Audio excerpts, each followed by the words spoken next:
All right. I'm gonna check the stream to make sure it's got audio now. I think it's good.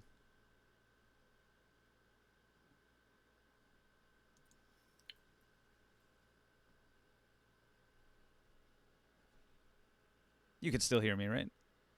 Yeah, and we can hear you. All right. You can still hear me, right? And I can hear Yeah, I can myself hear on you in Twitch. the stream. It looks like Streamlabs also defaulted to default. Gotta love that. Everything you've said since now was meaningless. It's like all the technology is like, the audio setting changed. Let's all change. And then I change it to something else, and it's all like, we forget what we're doing. And so everything is default, and default doesn't work at all. That's wonderful. Mhm. Yeah, so Ninja, I gotta ask, son.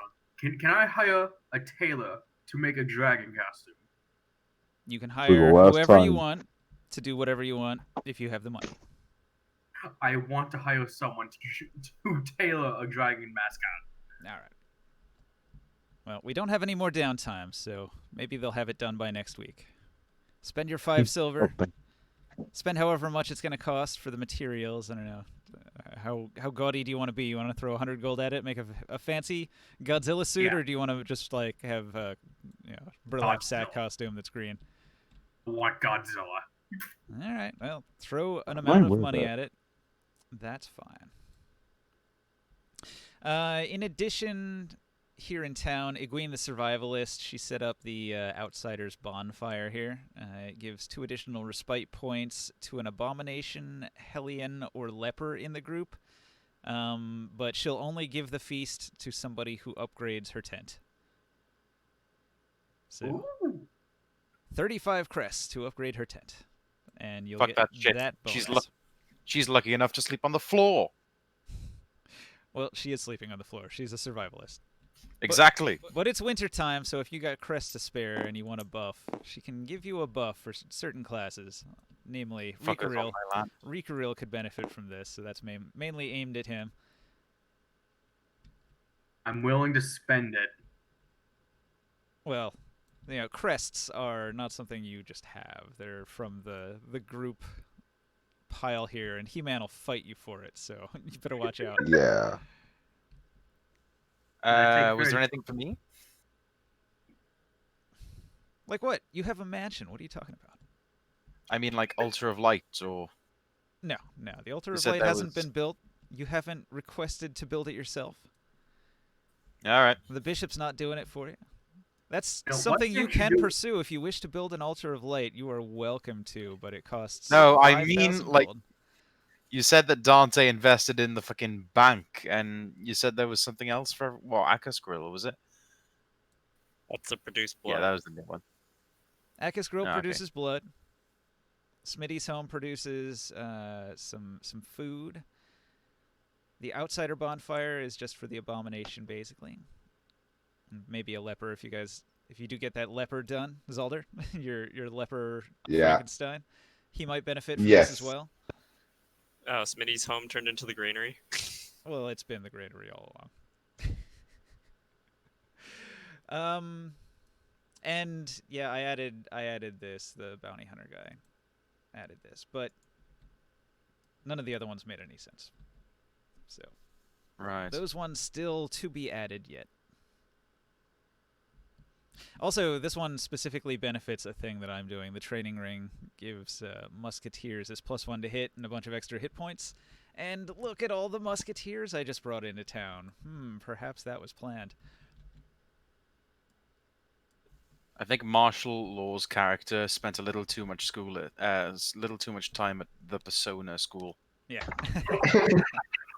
I said he looked like Joker from Persona 5. I wouldn't know. Wait a I've never. Dang, that kind of hurt. As well, I was looking for that picture. I saw a bunch of Joker. Hey Ninja, is there a building that helps occultists? Because I see like a lot of class-specific buildings. I don't think so. Twitch. Only underscores. That Twitch sucks. can't handle underscores. There's one right I think there there's is. one You just don't helping. have it. Oh, no, I have it's in the- 285 shards. You want the Ashen Distillation? Distillation? Blue dude. Want it?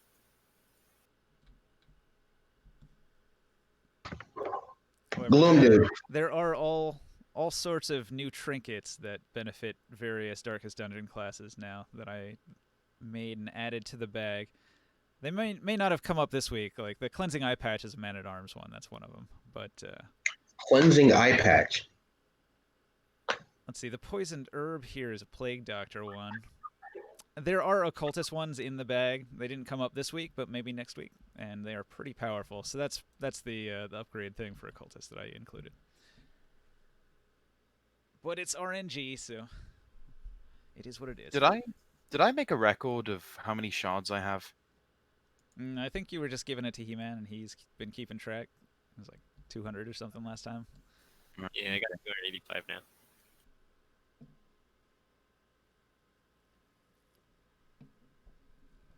Cause I don't know where else we're spilling the crystals on. I kind of want the Dirge, but I don't know if I'm gonna get a bunch of lead. Where are you keeping track of the shards? It's on my little table area, the crystal shards icon card thing.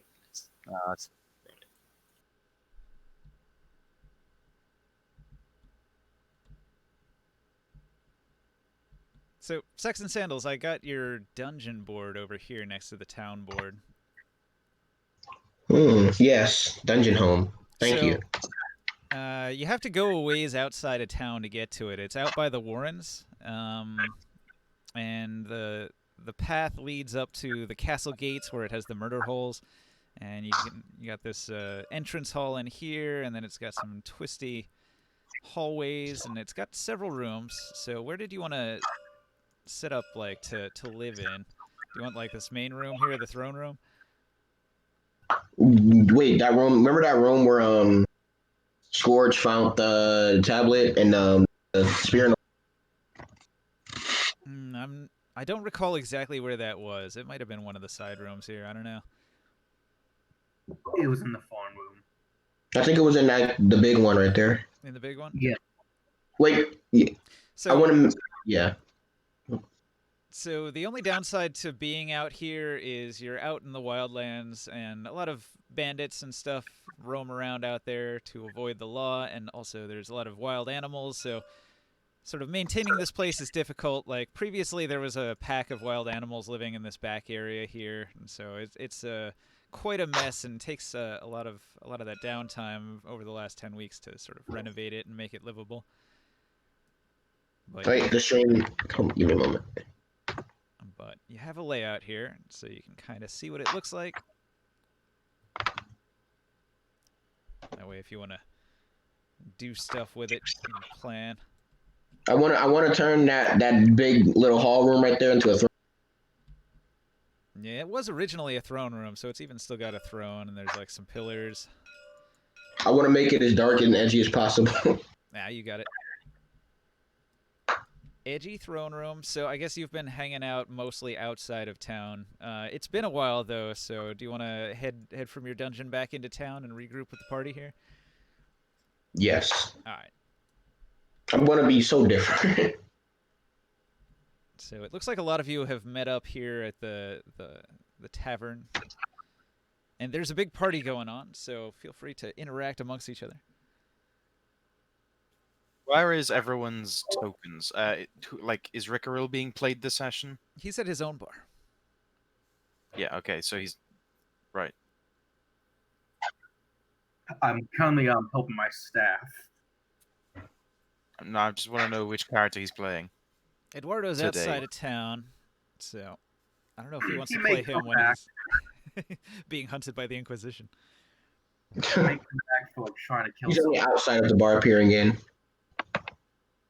Just like sadly in the snow, shivering. After a little bit after helping, I would have just went to the old bar and knowingly let them down. I was thinking maybe Eduardo should go live with X and Hammond in the wilderness in a dungeon.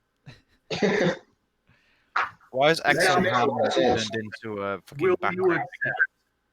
Yeah, I'll accept. Good, he is now your henchman. It was just an empty dungeon. It was cleared out, so somebody has to live there, right? actually, no, he's not a henchman, but he'll help you on stuff. But just to let you know, now if Mad God decides to snitch, there are 2 people the Inquisition want. Look, you're chaotic evil. I'm pretty sure Yes, you'll I'm be also, fine. Well, you I'm have to also be a ghoul. obviously evil. I mean, I didn't know that Eduardo was evil if he is. I'm just pointing the finger and saying, hey, look, it's a guy with literal horns, literal red skin, and a literal devil tail. How can you look more like you belong in a giant pit trying Also, to I'm a- feast on the sins of man? Also, I'm a ghoul, but that was kind of glossed over. He'll help you out. So wait, so now Eduardo's living with me? Yeah, if you're instructed. Okay. So the antiquarians are celebrating. They uncovered a vast cache of collectible plates and crests somewhere out by where Exon Hammond lives, sort of in that region. So they've been hanging out there.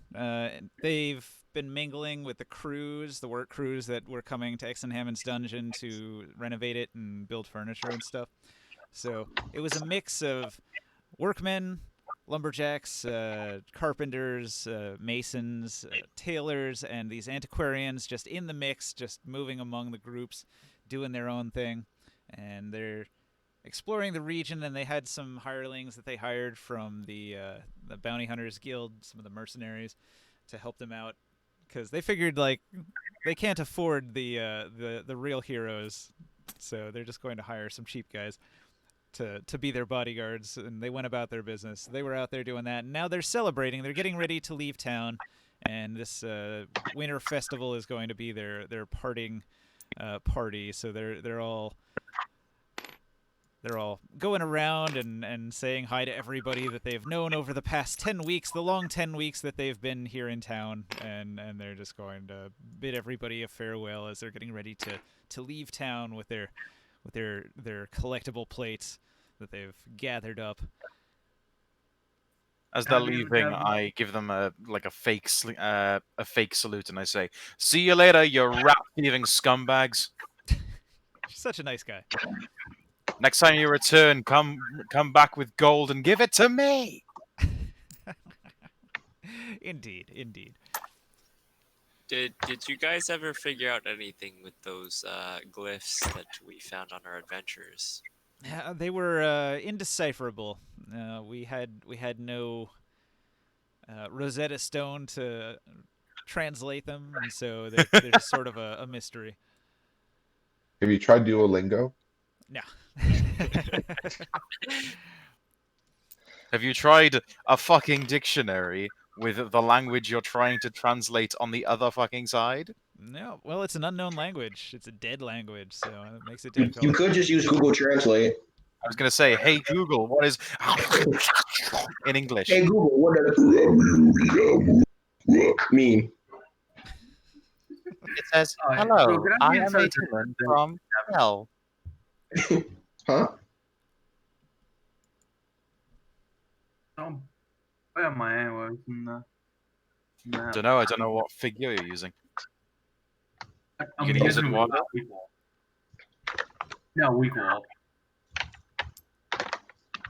Well, Rikaril joins the party.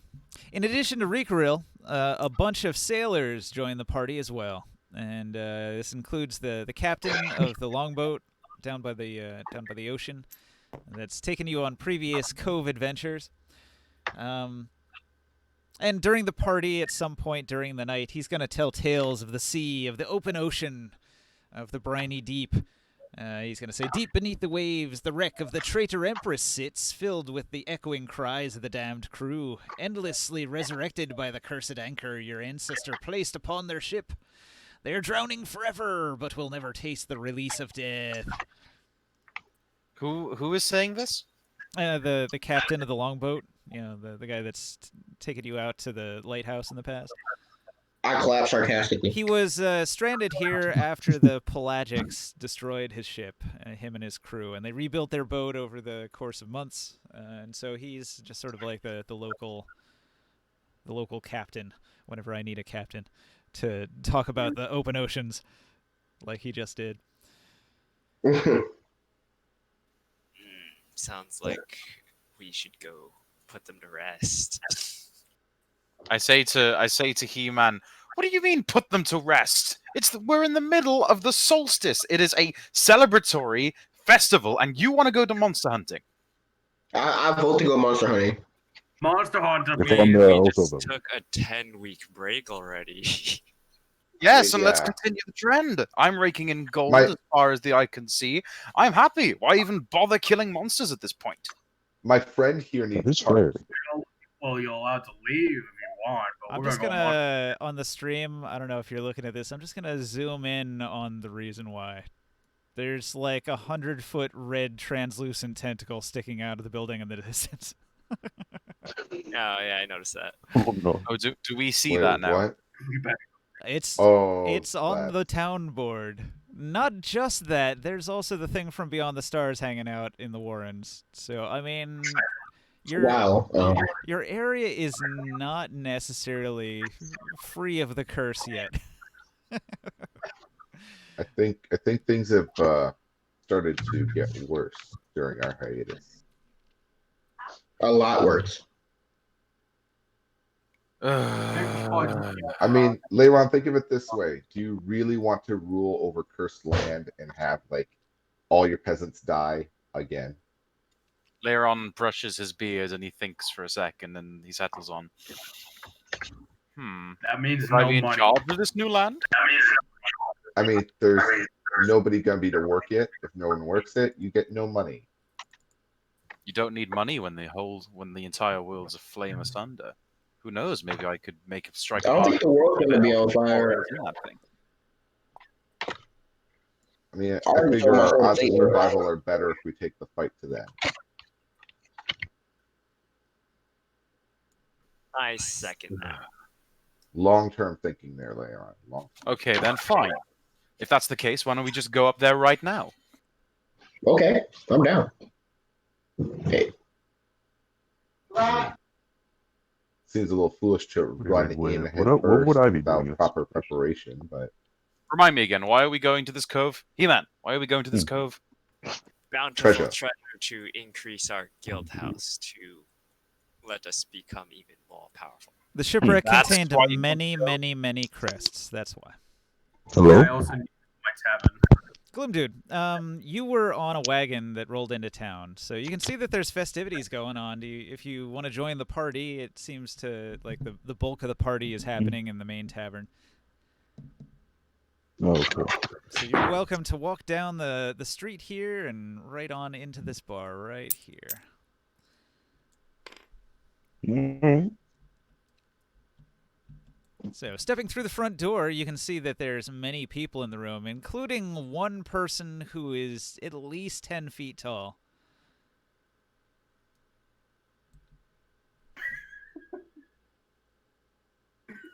I'm gonna go up to the door. If I realize that he's there, I'm gonna go to the door. No. Oh Walk look, up. it's Chandra. Oh wait, that's Walk- not him. Walk up to him. No. We've got enough. We've got enough people here. Get out. Get out. I am not splitting my gold 6 ways. wait, who actually joined the party?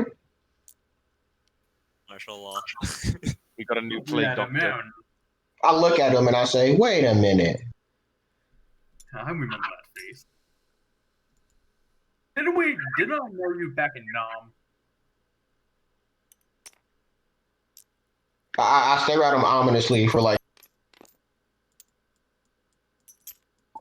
Stare back. Ominously. Staring daggers? Just stare back equally as ominous. You guys have beef? You have past transgressions? Wait, so have you ever played Among Us? Have you had this teammate when you're an imposter that snitches on you as soon as they get ratted out? He guesses the imposter within 2 seconds of the game. That too. No, I only play with one imposter. Makes the game more interesting. makes it really hard for the imposter. Very. Three imposters is great. Great. 3 Wonderful. imposters is impossible. So Z. You want to know. gonna give you an Aren't you from initiative the? counter. Aren't you? What's your initiative modifier? Yeah. It's gonna be your dexterity bonus.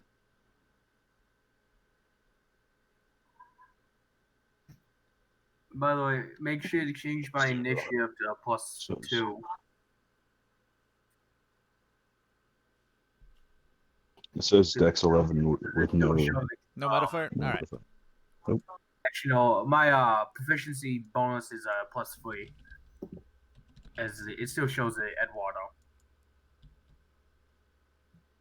All right.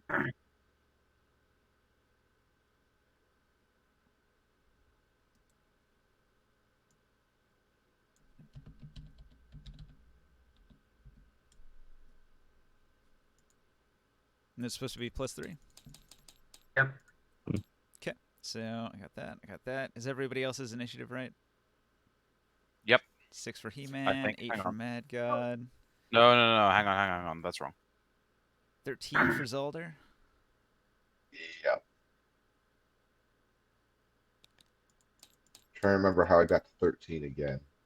And X and Hammond's got 5. Is that boosted? Is I don't think I'm at 13 anymore. Let's I think see. they might be set to one of Long's boostings from last session. probably. What is it? +3? Yeah, I think I'm at 10. All right. So that's 10, and X and Hammond's probably supposed to be at 2, right? Wait, why does Smitty have any bonus? He has only. Yeah, 10 and Houdini dice. should be at 1. So Psycho should, Zalder should be at 10, and Houdini should be at 1. I'm guessing Father Arid probably is not going to be on the chart, so he actually has limbs. Right. He's in a leather baby Bjorn right now, being carried around.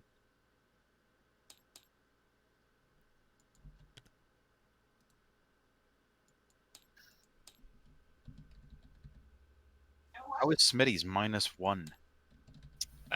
He only has a base dex of 10, and he has a trinket that gives him -1. All right. So unlike regular 5e, I roll initiative every turn, so I've got this thing, so I can just click it, and everybody's initiative just goes just like that. Makes Is it initiative real only easy. being rolled on a D10? Because it seems like it never adds up to more than. Yeah, it's Being rolled on a D12. It's a D12 in Darkest Dungeon, and it's rolled every turn. Okay. That way, any kind of dexterity bonus or that 1 feat becomes incredibly valuable.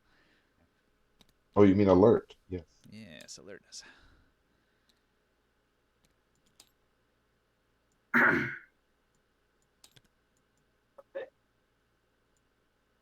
Brighten it up just a little bit. Good, you couldn't tell the difference between Long's orange and Rickeril's red. Well, I could. So, the party continues. Alicia Mastano is going to say, did you say the ancestor? That's quite interesting. Didn't you have some memoirs? Perhaps it says something about this in the memoirs of the ancestor.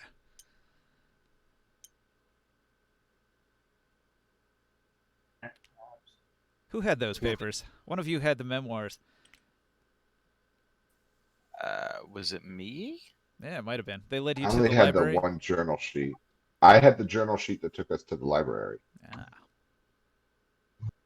That was like the necromancer thing. But yeah, but that was only like directions. I didn't recall you saying it had anything more to it than just the directions to the library. Well, it didn't seem related, but it does have an entry about the drowned crew.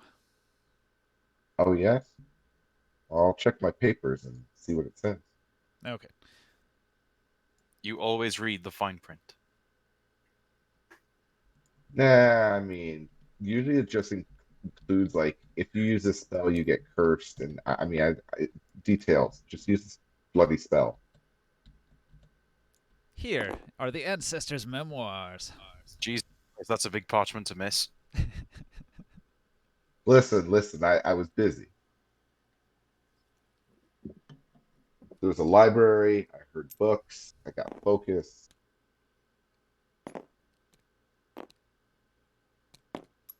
So feel free to tell the other adventurers what the memoirs say about the drowned crew. Prying eyes had become a nuisance along the old road, and so I undertook to receive my most curious deliveries by way of marine shipments. A sheltered jetty was accessible by narrow stone stair off the back of the manor, and a street system of pulleys would hoist even the heaviest prizes from the rock face from a securely tied dinghy below. I employed a crew of particularly unsavory mariners, who for a time sailed the four corners at my behest, retrieving many valuable artifacts, relics, and rare texts. Predictably, they increased their tariffs to counter my intense stipulations of secrecy. Such resources had long been exhausted, of course, and so I prepared an alternative payment. While the greedy dogs slept off their revelry, I hexed their anchor with every twisted incantation I could muster, imbuing it with the weight of my ambition and my contempt for their crude extortion.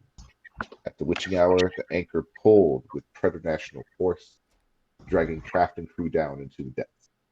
They must have cried out, but no sound escaped the swirling black water. So they died. They died, cursed, and with treasure.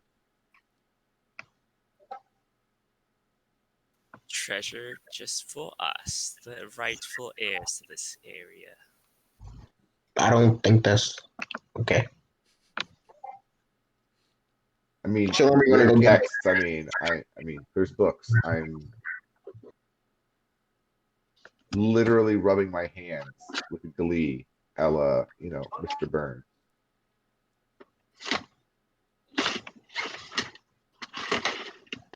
Excellent. Excellent.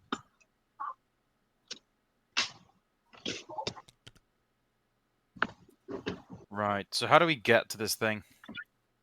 Well, it will What be in out to the sea. hell?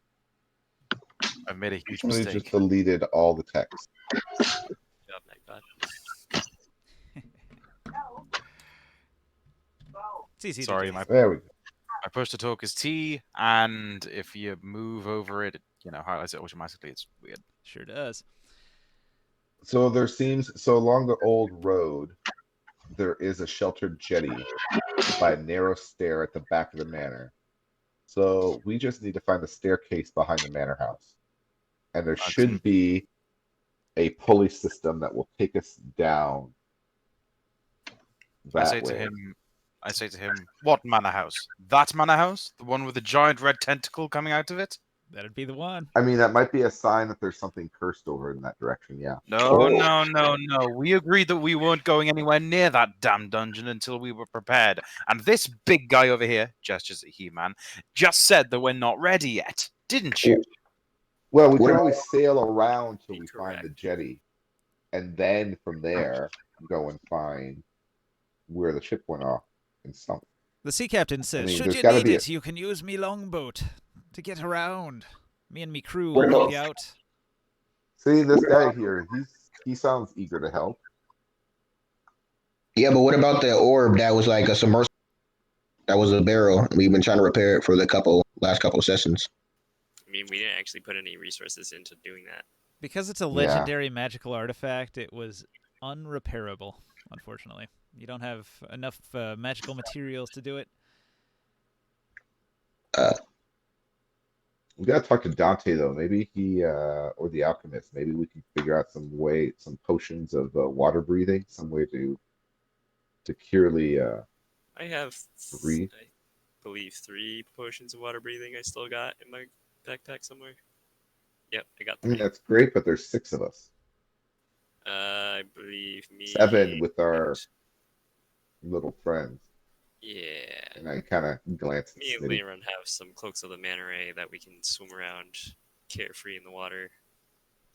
But that still only has 5 options for going underwater. There's a set of scuba Yep. gear in town from that time that you fought Black Molly, the Dread Pirate. All right, that thing. That sounds highly suspect.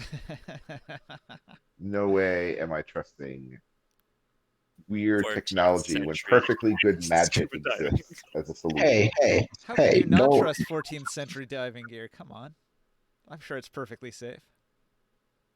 Not a curse, I'll isn't trust it? to magic, thank you very much. Tried and true. Tell me, What's fellow up with magic good old- man, what secret measure have you in this watery world? Magic. Aren't we all magic men? Basically. Only Speak person for that's not. yourself Oh yeah, only person that's not like a spellcaster class. is huge. From yeah. magic. Giant target.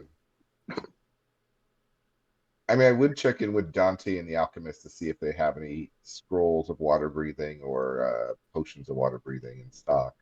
Yeah, he's got one. He-Man is like the A scroll or a spell or No, the a potion. potion. We got Walmart, Kroger's, Kmart, Myers, and we just got Target, and it's just He-Man. He'll sell it for 200 gold. Sold. He-Man is that description on the side of a burger like package that promises 100% beef. What? I get them. McDonald's like boxes, they have 100% beef written on the side. Are you calling me a lie? What? A what? Forget it. Forget it. If you don't get the joke, there's no point explaining it.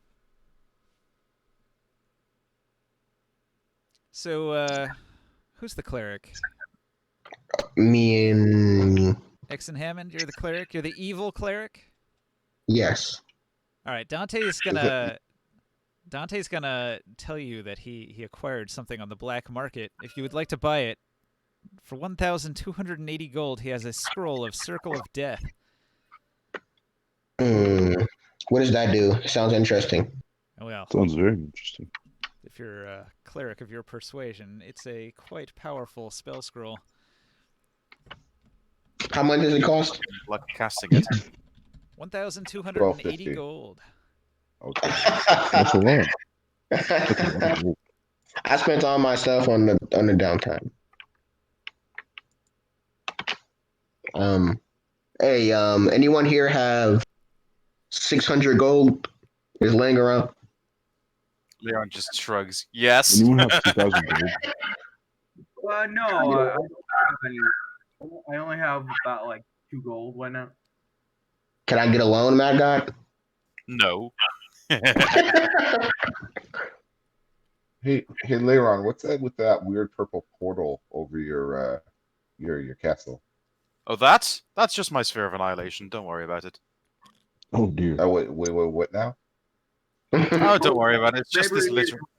It's just this literal rip in the fabric of space that sucks up anything it can into itself, and I'm gonna go can through it. possibly kill whatever Eldritch horrors in that cast. Don't worry about it. Don't worry about it. Wouldn't that kill you? Like walking to your own house? And how does one use such a sphere of annihilation? Trade secret, my friend. Very carefully. Wait, Psycho Frog, do you have 600 gold laying around? Laying around? Well, on you in general, Define laying around. in your gold count. Me being a plague Sure, doctor, sure. I'm not been asking for money. I offer very reasonable go. interest rates. Oh, really?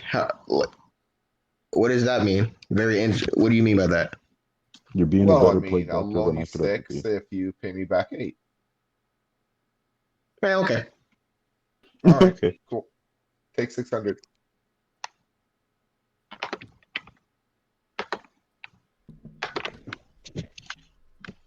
That's mine. So you If I acquire see this, a unique item, Circle of Death. It's a 6th level necromancy spell. It's a little different than the standard one. A cleric could also cast it. Okay. Wait, what does it do? I'll look it up really quickly. A shit ton of necrotic damage. A sphere a of 60 negative energy ripples out in a 60-foot radius, dealing 8d6 necrotic damage. Can someone type the exclamation point?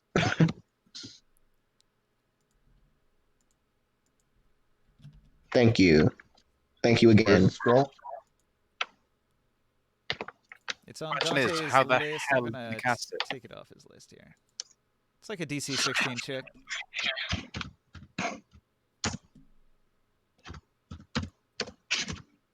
Does that work? What's the name of the spell again? Circle of Death.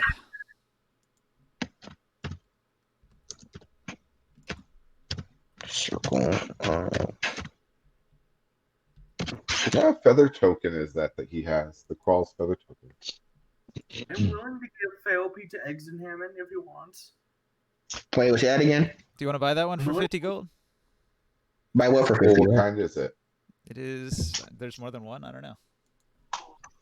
Damn. I thought it was just Qual's feather token. 8d6 necrotic damage? I have a question. It's literally just a triple ranged fireball. It is a tree. Feather token of the tree. Wait a second. Wait a second. That's a Circle of Death is a very rare magic item. Sure is. You said there's no very rare magic in this game. He had one. It's a unique item. More than unique. It's on the cleric spell list for some fucking reason. That's Wait, legendary. it It's not sorcerer, warlock, wizard only. Not normally. In my Oh, campaign, it's a normally. cleric spell, though. Why? Okay. Because it's a religious text in a very, like, Catholic-oriented world. And now, and Doesn't also that I'm make evil. Doesn't that make literally every spell a cleric spell then? Potentially, yes. Great. I learn Identify and Fireball. Well, Hey, I now, mean, through what the am I gonna be sacrifice useful system, you have for? to sacrifice something in order to get those spells. Oh, so now you're saying it's only accessible through the sacrifice system? Yes. Right. What the fuck did Dante kill to get that? The Shambler? No, he just has black market contacts, and he got his hands on something and through the black market. Yeah, but he then but they must have had to have done it through the sacrifice system. Yes. So how the hell did they do that without sacrificing the literal devil? So, like, the paper that is written on is probably, like, bound in human flesh and inked in blood, and it's probably got, like, a demon eyeball dangling from the corner or something. It's a Yes. very magical piece of paper. This thing Yeah. must have been done like in a ritual with like all the sinners of the world. Not in the world, but a large amount of sinners just all around, and they're all sacrificed in front of giant audience. We would know about this. What the hell event created this thing? And then the guy selling it was like, "Yeah, sure, I'll sell it for like 1,500, 600 gold. Fuck it, right?" He needs money to fund his bank building operations. I would have demanded way more. It's a single-use item. And he doesn't actually know what it says either. Dante just knows it's valuable. Dante heard through the grapevine that you might be a worshipper of Orcus, and he just happened to have an item that he Wait. can't sell to anybody publicly unless he knows some dirt on them. Wait, how does he know that? Spies. Damn it. Well, who is Dante? Devil May Cry. Dante's secretly like a high-level wizard, and he's just scrying on all of you in the back room of his shop. I bet he is the actual. I bet he is the actual Ancestor. protagonist of Dante's Inferno, isn't he? Mm. He is that Dante. He is the ancestor, and he's just been alive He's- this whole time. Went through all He's 9 just been, circles yeah, of hell. he's just been fucking with us. He makes a lot of money on all the adventurers that come through town. He sends all the letters himself. Oh yes, I could have killed. That would actually be really smart. That would be really smart. Yep. I might make that a business soon. Just send letters to. Anyway, we should probably make our way to the dungeon or something. All right. So you guys gonna take the captain up on his offer to sail around in his boat? We could just Yeah. swim and drown. You take the longship. He and his crew, they're gonna row the longship out to sea. Not real far out to sea, just along the coastline. He circles around beyond the cove and behind the mansion on the hill, and he eventually does bring the boat to a rickety dock that is nearly hidden in the mountainside, where it's real hard to see. And there's a room there, a little niche built into the side of the mountain, into the cliffside. So in that room, you find almost nothing of any interest or any value. There's some very, very old merchandise, like decayed food and barrels and stuff. But in among those things, there's a book. And the book has some nautical charts. It seems like their last fateful voyage, they had charted on these papers where they were going to head to. So this will give you some idea what direction you have to go out to sea in order to get to the shipwreck. Show it to the captain. All right. Do you guys want to head directly there? Yes. All right. Well, he'll do a little bit of navigating, do the calculations. He'll test the wind, he'll check the stars, and he'll set his men to rowing. You head This is where I am in this situation. you head out to sea, and you go out past the lighthouse and several nautical miles, several knots further out, and eventually you'll come to an area, and maybe like by comparing the notes to the old record of when everything happened, when the curse was laid on the anchor and everything, the captain assumes that the boat is probably somewhere in this vicinity, but he doesn't know exactly where. So here you guys are in your boat. Bam. Actually, I have to raise the water level Wait. ever so slightly. Also, just a reminder, Joseph is not with us. He's been here this entire time. All right. Yeah, Joseph P. Scourge tagging along He's back. as a hireling this time. Yes. Oh God. Here we go. All right, so here you guys can see that you have your longboat, and you guys are on it, and the ocean is deep. So somewhere around here is a shipwreck. So who's going down first? Does that actually work? You're able to set yourself on the boat? No, it looks like it's on the sheet.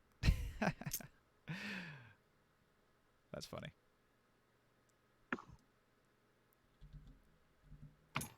Any takers? Who's going down first? Close enough. That's for when you all dive in the water. Sploosh. Before we go adventuring, I open a bank account and deposit 11,000 gold. I mean, if I'm there, I'll go first. Someone else is. Wait, did you come with us? I don't know. Did we? Yes. Okay. I have rainbows.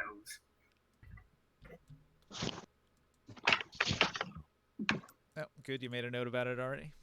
Excellent. Will it be possible for like the diving gear to be able to support the werewolf form? Or will that not be an option this time? The dive gear will only fit on a medium creature. Okay, so transformation is not possible. We could shrink him, and then you could fit into the suit when you transform. If we shrink you. That's a terrible idea. I'll lose a lot of strength. Yeah, it's a terrible idea, but it would work. Or you No, can just use screw it, the potion of breathing on the werewolf and use the dive gear on somebody else.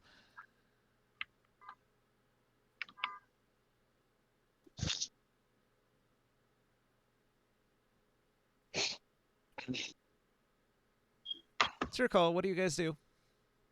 How long does it I forgot about push to talk. He-Man, you said you have to use the.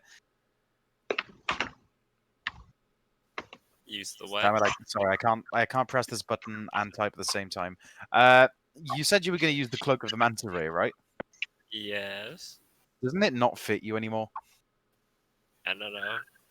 Does it say it only fits medium-sized creatures?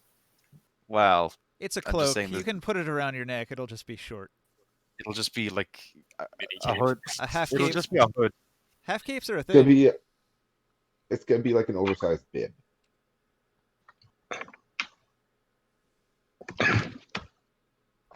It's not like a suit of You know- plate mail where you need to resize it with hammers or anything, so it'll probably work.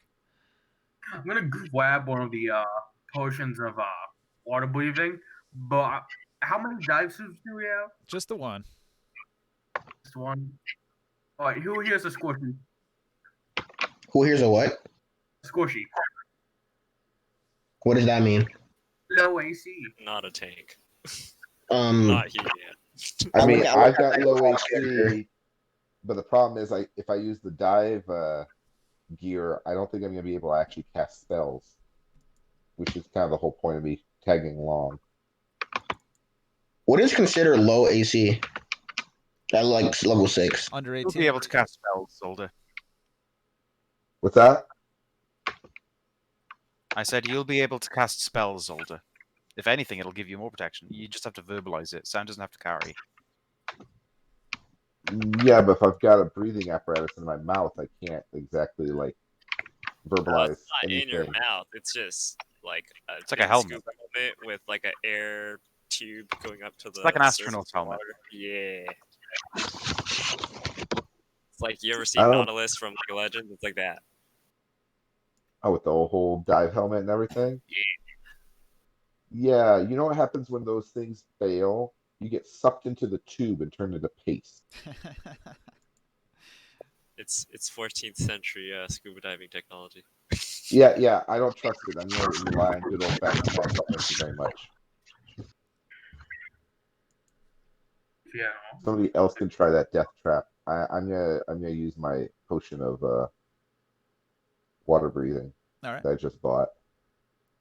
So that's 2 people that have drank a potion of water breathing. Who's the first one? Rikuril, I think. Oh yeah. Oh, so he took one of mine? Okay, I'm gonna subtract it from my inventory. A vote Leon to get the suit on. Yeah, Leiron, you can put it on.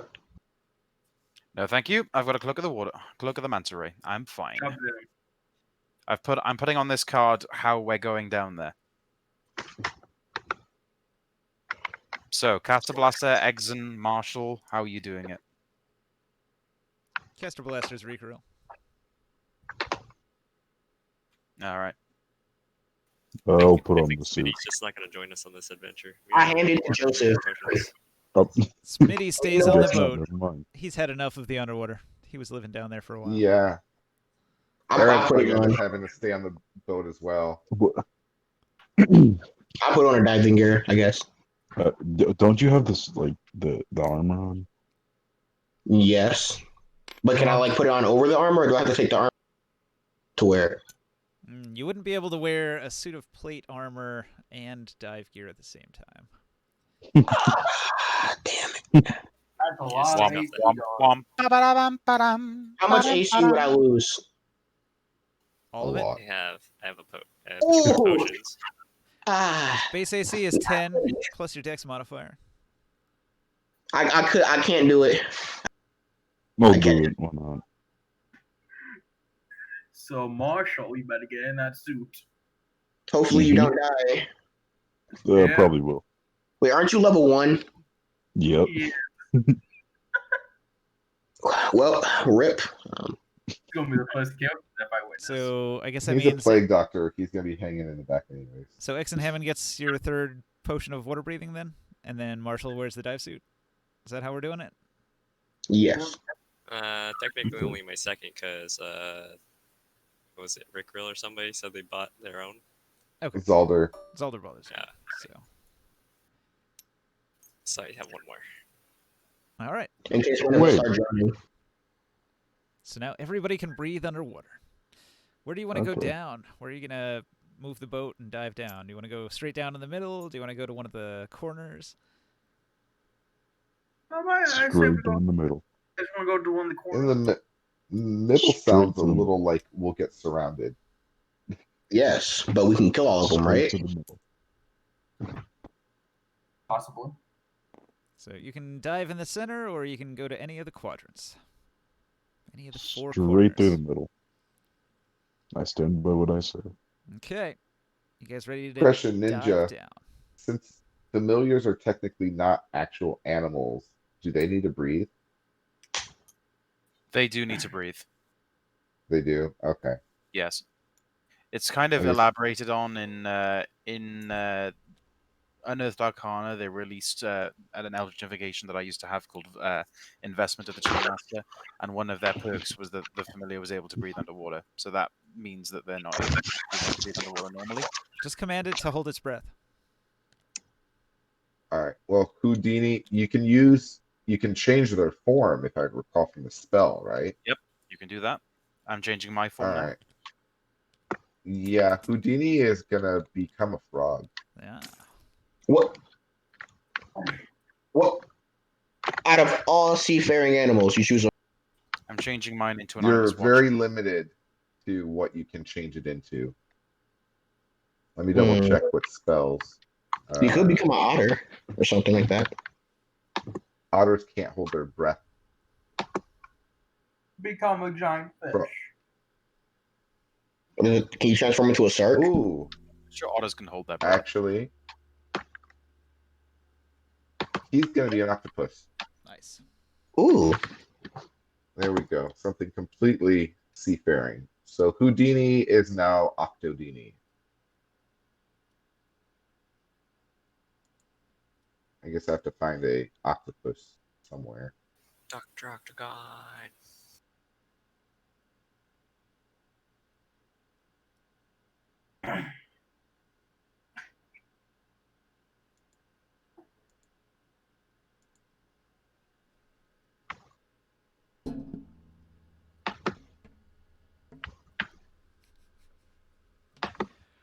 There's a catch to that scroll of Circle of Death, too.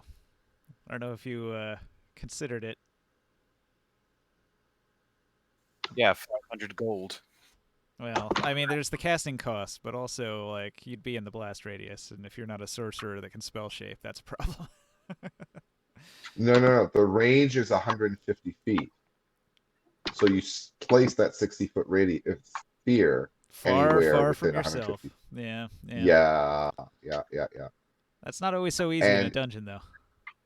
Yeah, and then the material components don't apply to the scroll because they're actually consumed when you create the scroll. Correct. So that's already built in.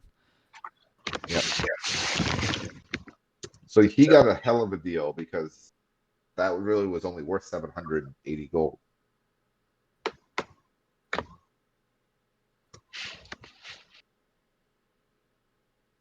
However, 6th level spells are not really normally available in this setting, so. No, isn't he gonna have to do like an Arcana check just to like cast it? Yeah, DC 16. And if you Oof. fail, it just fizzles. Wow, Jesus incredible. Christ. So that money I can hope just he be has good right down the Arcana. drain. I could cast it right now and just kill everyone. Well, everyone gets a saving throw. You'll probably just kill Marshall Ninja did because the rest of us Oh, actually have hit did you? points. Oh yeah, Marshall will be the only one to die. Ooh. Great. Did I what? Perfect. do me a favor and put that picture I've just put onto Doug's Dungeon chat on a card in Tabletop Sim, please. All right. What's an eyeless watcher? It's a familiar you can get us back to the chain. We're using another. Well, this is from a while ago, but it just opened up a new range of familiar options. This is one that breathes underwater. Because for some fucking reason, none of them are able to do that. Not You sprites. can't not use regular familiars. What? You can't use regular familiars from the regular familiar list. No, I can. Well, yeah, I could. I guess I could use a fucking octopus. Yeah, But what's the point if it's not a pact of the chain beast? fair enough.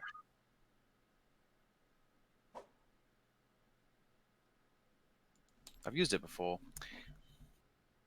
It really isn't as powerful as an imp, which is why I use it. Not at all.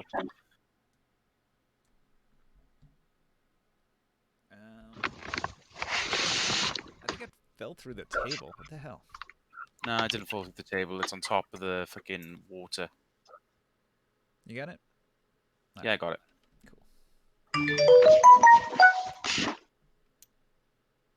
How do I move Houdini up to where we're at? What would be a good name for a backup character? Backup Stan. Bob Strider. Howard Erection. No. Howard Erickson. Hugh It's Erickson. G. Rection. Huge erection. Except huge isn't a Cardigan name. Miles. Hugh is. All right, so you guys swim straight down to the shipwreck. I'm gonna place you right in this box here. So place yourself there.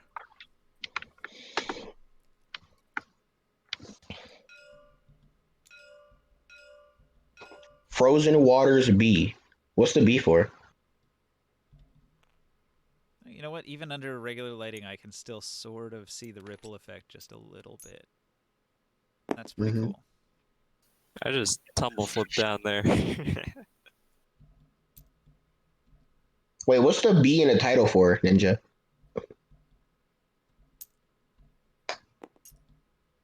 What? The B in a title. No, the stream title is Frozen Water and then B. Probably a typo, I guess. Hmm. No, actually, it's because I killed the stream to fix my audio and then started it back up.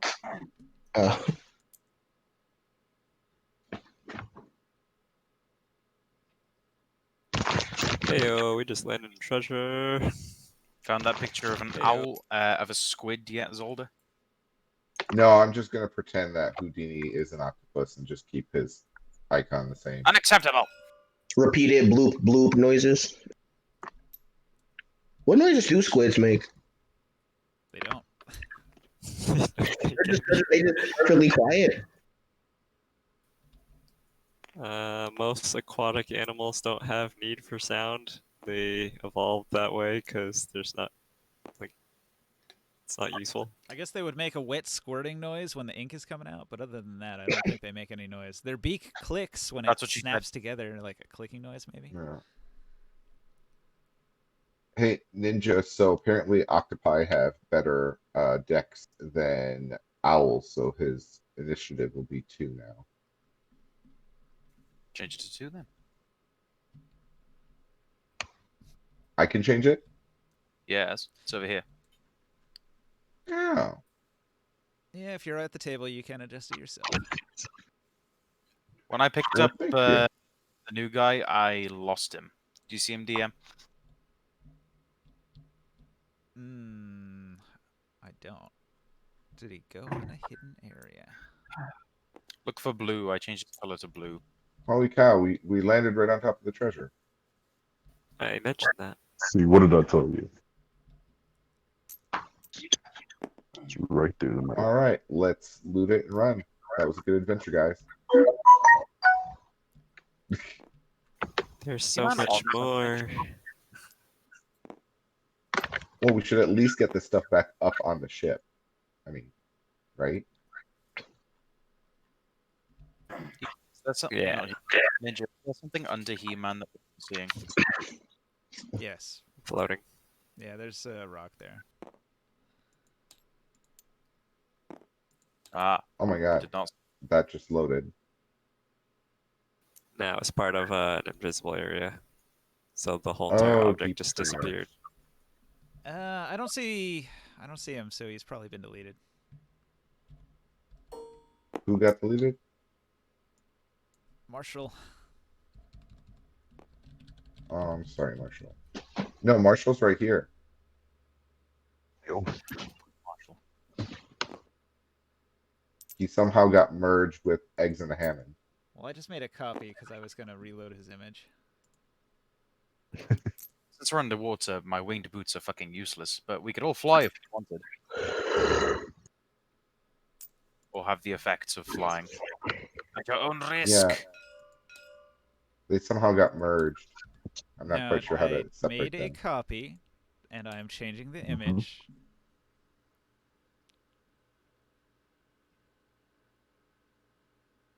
It just takes forever because it has to reload the table. Oh no.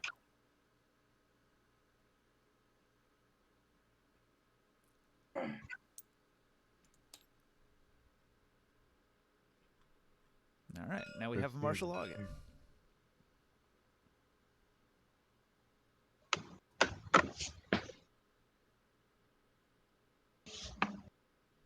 All right, so yeah, you guys are in the boss fight. What? Wait, what? Wait, what? Well, Oscar. What? How the like fuck that. did we get Just here? like that. Well, we better. It was prepare to nice die. meeting you all.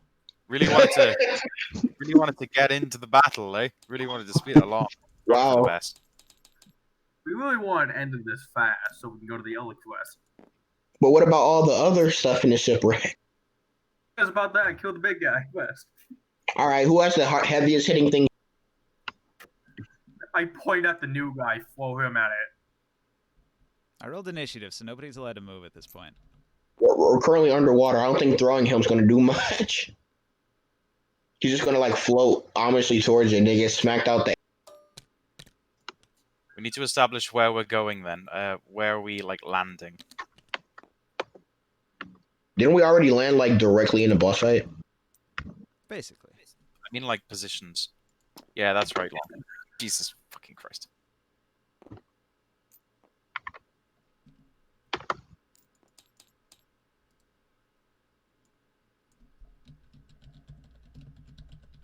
The drowned crew is very slow. Oh, I have +3 initiative actually.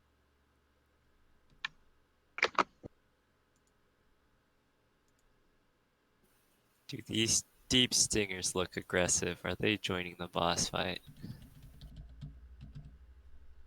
I've just remembered my Possibility. smoke bombs are also useless.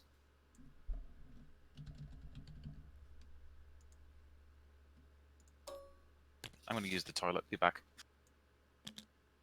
I wonder if Fireball works down here. Half damage. Yes, that's why non-fire-based spell.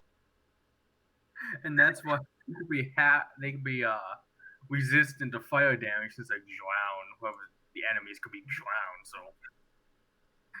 it's like 75% of the attack on.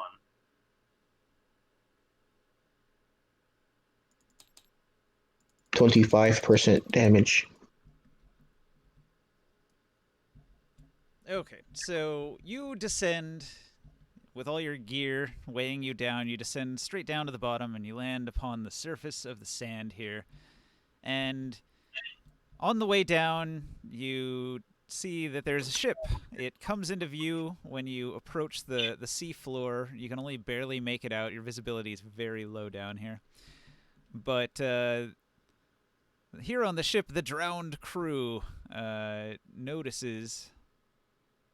Well, that's crazy. I'm missing I'm missing half a pirate ship here. How do you get rid of? How does half a pirate ship magically disappear? Yeah, I don't know. That's weird. I had I had a whole pirate ship here, but now half of it's missing. So we're not supposed to be able to see like into it, or No, it's supposed to have a deck that's visible. I don't know where it is. Is it hiding from a hidden area? It's not. I got rid of the hidden areas. Also, The I'm right pretty ones? sure it's all one piece, which is weird. maybe it's just a glitch. It has two states. Is like one state the bottom and the other state the top? It is, isn't it? There it is. Yeah. One state's the top, the other state's the bottom. Interesting. Well, now I can see. I'm just missing my anchor man. He's here, and my fiddler is here. So the drowned crew spots you, and he says, "Yar, shivvy me timbers, landlubbers. They come to steal our treasure. Avast ye mateys, attack!" And a bunch of drowned thralls come pouring out of the ship. So hang on. Guys, run! It's a stereotype, not a stereotype. Second here.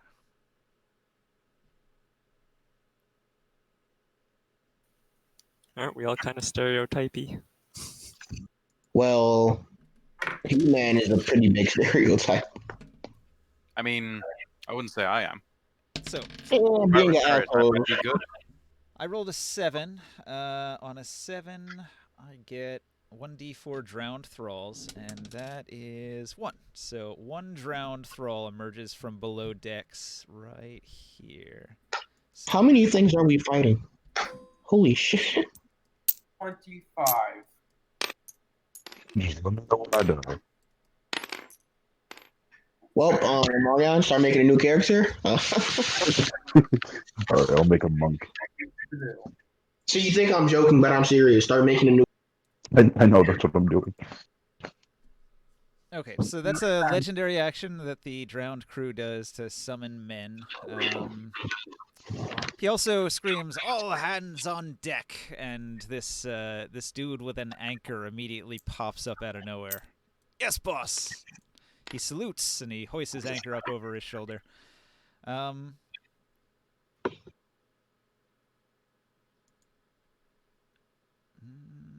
I don't think he's within range to shoot anyone.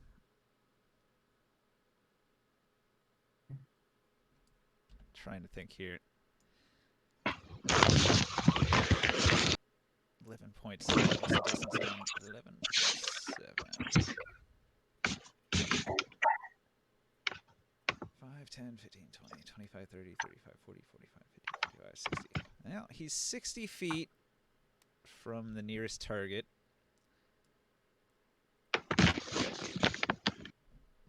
How dark is it down here? It's very dark. It's very murky. It's very, very difficult to see. The captain can see 60 feet underwater with dark vision. Anybody else with dark vision would be able to also see about 60 feet. Wait, but what if I have dark vision plus the helmet? It's because of the murkiness of the water, it obstructs any further vision than that. Oh, So it's okay. like the water is 60 feet, but then it's also dark on top of that.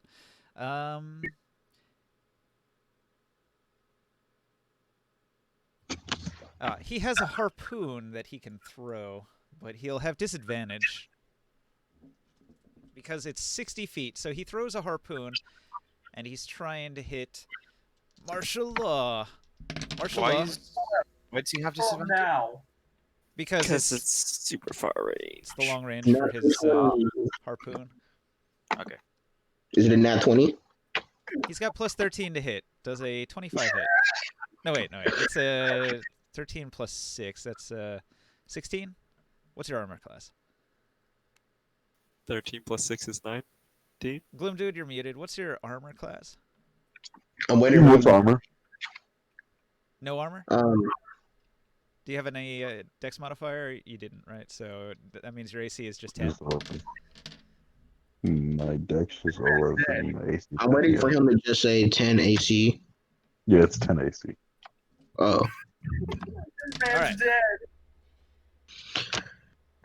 The second the fight starts, Welcome to Darkest Dungeon. new character instantly. Da-da-da. He does. Immediately. You just got harpooned. You got harpooned for 16 damage. 16 piercing damage. Wow. He dead. I think he's No, I dead. got 30. I got 30 some health. Yeah, everybody's got 3 Yeah. hit dice to start, so you Yeah. have a little bit of Okay. survivability. If he would have died there instantly. Yeah, my You're HP is 30. You might not have to split your gold 6 ways. Huzzah! Save money. Efficient. Okay, Hey, man, at least so what happens? What happens with harpoon strike is you have to make a DC 14 con save. Or get poisoned to Hmm. death. Make a Constitution saving throw. Con save? Wouldn't it actually ask a little extra haven't- depth? Wouldn't the spear puncture the diving suit? Nah, I'm not too worried about it. Wow. Why would you bring that up? I don't know how to do that. I think. You really want him to die, don't you? I thought earlier it was the diving suit was just the helmet like sealed around your neck. Okay, It- like, so it wasn't a in bodysuit thing. Dungeons and Dragons, when you want to make a saving throw, you look at what your ability score is. Your ability score is Constitution, and then you have to figure out what the modifier for that is. So if your Constitution's 10, you don't have any modifier. It's plus 0. So you're just going to roll a d20, and then My con's 12. your con's 12. That gives you a plus 1 modifier. So you'd roll a d20 Yeah. and you'd add 1 to it. to whatever you roll. And you can do that either on the table or you can do that in the Discord by typing !roll space 1d6 or not 1d6 1d20 plus 1. Now do one, it like that. please. Oh, So do what I just did. I think I did. I think I did it right. Yep. I got a 20. we did that now. One. Nat 1, please. And then it gave you natural 20. Except you have to do it in the Discord in the Darkest Dungeon. Darkest Dungeon? I Oh, feel like sorry. Ninja's luck is just through the roof. I think we're going to die this session just off of. He's going to get like 13 nat 20s in a row. Yeah, I'm just looking forward to the death. So I think Or that we're all means he gonna- springs immediately back to life with 1 hit point, right? Natural 20. Close. All right, you Very roll a good. 19, you have a +1, you make the saving throw. All right, so you do not Ooh. receive a bleeding wound. That would have done 1d4 bleeding damage every turn, but you made your saving throw. So the harpoon doesn't hit a Maybe- vital, like a vein or something, a major artery. Yeah, I'm still alive. You've got a Screw harpoon in you, but it's in the meat, so that's better than being in the vein. But you. I when just yell at Hunter's character. Screw you, I'm still alive. You rolled a 19, but you're still unconscious. You have to roll again. And use your meat shield. Dang it. Okay, so I have that to was roll. that was the drowned crew surprise round. All the ghosts appear out of nowhere and attack instantly. So now we're into regular turns. So Zolder, you're Oh. at the top of the initiative. What do you do?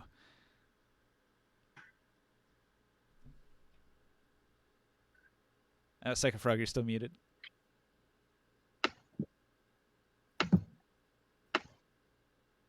Sorry about that. Thank you. So you are first. All right. Yes. I'm going to cast.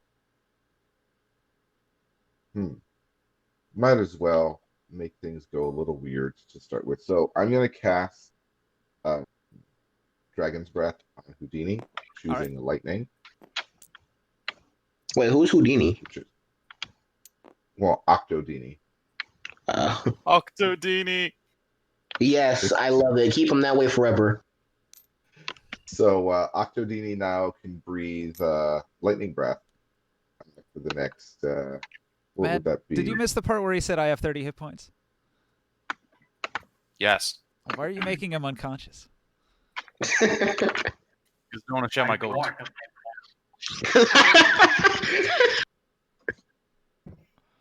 I don't And want to that's give a away bonus these songs of action. killing off a party member out of the game. Just wait for Matt got the real life stab Gloom dude.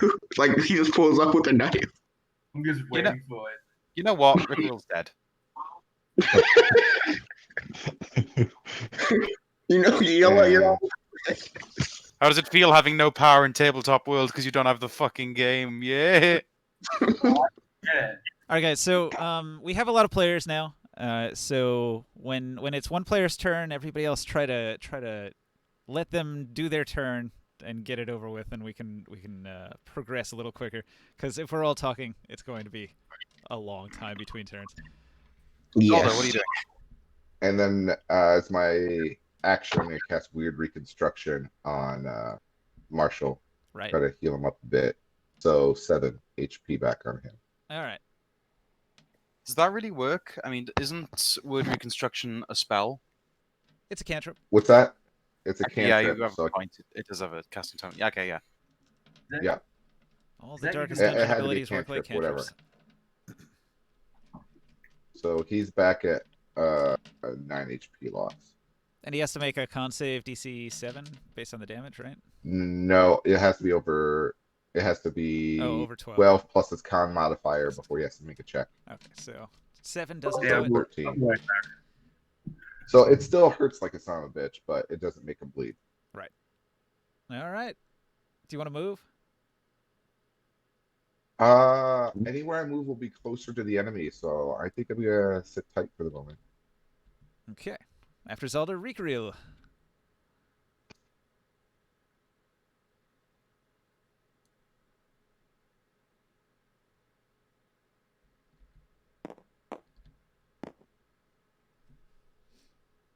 You're still muted, Caster. Gregorio? Cast Never gonna monster. give you up. Never gonna let you down. Never gonna run around in desert. Hunter. Wake up. Hunter, Hunter. Alright, I'm back. Oh no, my cheese sticks. It's your turn.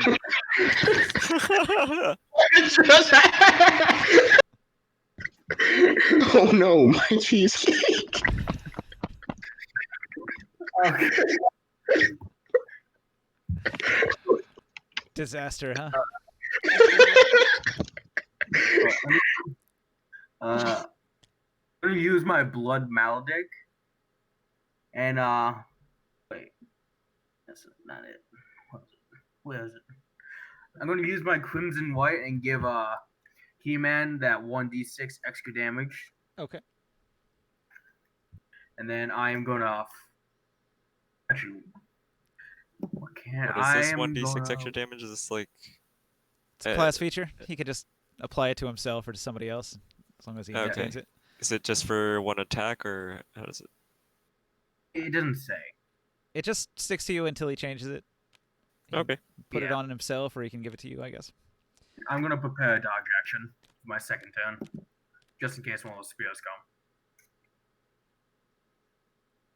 come. Is your Okay. ability a bonus action? I have 2 actions. From what? It says I have like 2 actions. Oh wait, 2 attack actions.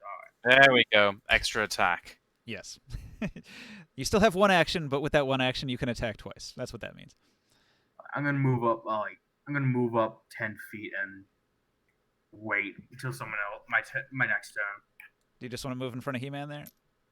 Yeah. All right. So you move up a little bit after Reek-Reel, Mad God. You're Yes. taking fire. A harpoon came in and hit your new recruit. What do you do? Ugh. Well, I always had a strong place in my heart for the new. But I'm just kidding. He can fucking die for all I care. I am going to. I'm going to use my.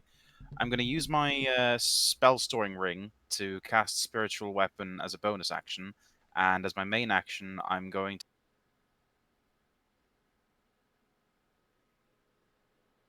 Lost audio there. As your main action, you do what now? Sorry, I forgot to press 0 because that's my push to talk. As my main action, you heard my bonus action, right? Mhm. Yeah, as my main action, I'm going to cast Eldritch Blast at one of these enemies up here. Which enemies can I see? I assume He-Man's getting the bonus damage, and he didn't take the dodge action because he didn't have the 2 actions. Which enemy can I see? Can I Okay. see everyone? From where you're at, you have 60-foot visibility, which on here is about 11 or a 12. So you can see that there's some deep stingers over here, but that's not where you're getting attacked from. You can see that Why only there's a visibility? zombie thrall coming your way, and because of the water. And over here, do you have your helmet on? I have my helmet on. Yes. If you have the head cage on, you can see further. But everybody else is limited to 60 feet. So you can see that Can I- the drowned crew's over here. Can I attack the guy that attacked the party member? The drowned crew threw a harpoon, so if you want to fire back at him, go ahead. Fire your Eldritch Blast. Sure. Can I ask what's their AC? Or are you going to keep that secret? Secret. Damn it. 15 and modify 20. Modify 20 hits. 11 damage. 11. All right. I'm going to cast spiritual. Like I said, I was casting spiritual weapon as a bonus action. Let me just figure that out.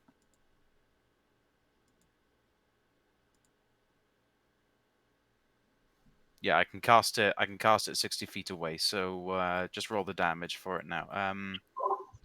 Is this Thrall 60 feet away? I think he is. Yep. Let's roll damage then. Give me a second. Spiritual weapon has to roll to hit, doesn't it? Yes, it does. So, does this hit? 16. Yes. Thrall's very slow and easy to hit. He lumbers right into Oh. it. Lovely. Deals 14 damage. Ooh. Oh, wait, I'm sorry. I'm forgetting. I get extra damage in the cove. So, 17 damage for the Thrall and 14 damage for the drowned crew. Got it. So add 3 to both. Sorry, I forgot. 3 extra cove damage. Lucky day. So blast, Eldritch blast, shooting at the dread pirates. After Mad God, we got He-Man. I go towards where the harpoon thingy came from. So I swim 5, 10 over this guy's head. 15, 20, 25, 30. Can I see them once I get this far? 60 feet is 11, so you can see out Okay. to there. Okay.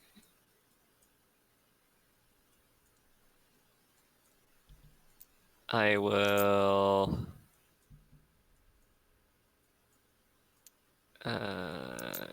keep swimming. I can see the boat from here, so I'm gonna swim up towards the boat. About how high up is the boat? 15 feet up. Yes. Okay. This would be about 60 feet, and then I'm gonna solo like up onto the deck. Solo underwater. You're doing like synchronized swimming or something. Yeah, by myself. Not synchronizing with anyone. I'm gonna use my bonus action crystal to also teleport. Was it 10 feet? Is Yep. it 10 feet or 15 feet? 10 feet. Okay, I teleport 10 feet. I put you Super right up there mobile. next to my squiffy ghast. Alright, that is my turn.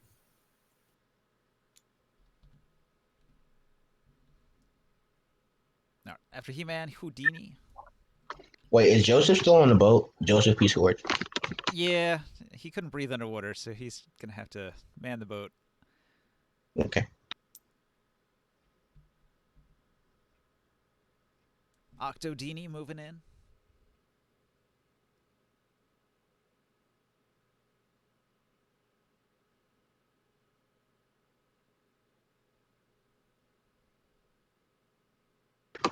Cycle Sorry, frog. muted again.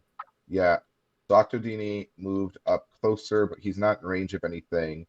So he's going to use his underwater camouflage ability to hide with advantage.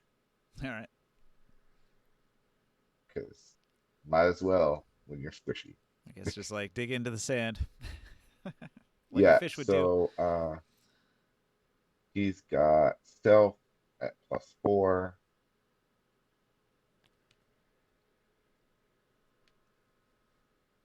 So 16 stealth check.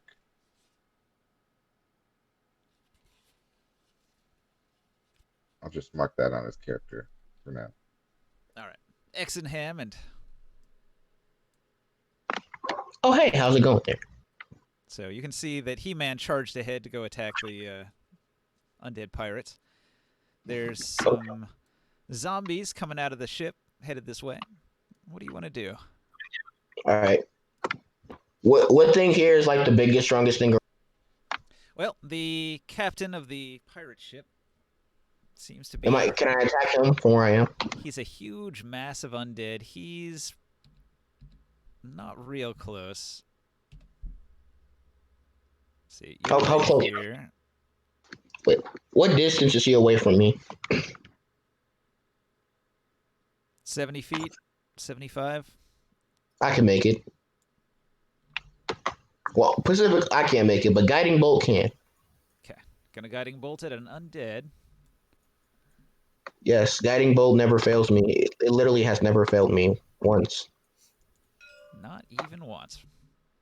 Don't show any clips of when it does fit. Okay. All right, I want to specifically cast that at 3rd level. High powered. Going for the kill shot in one attack. Let's see. I'm not going to let you destroy my world. And cast. Wait, no. What did I do? And roll d20.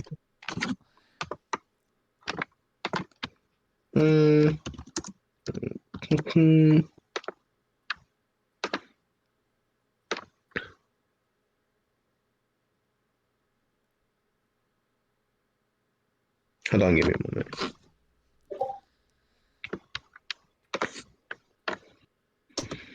What's that? There's a 13 hit. Ooh, it goes over his head and hits the mast of the ship with an explosive force. Damn it. Well, let me at least roll the 66.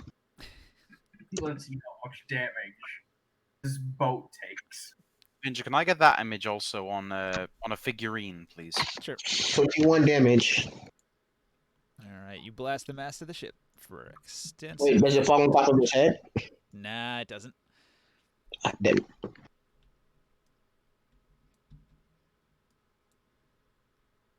Well, I just want to move closer to it, I guess.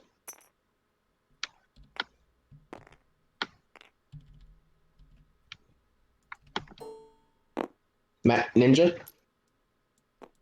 Multitasking. Give me a second. How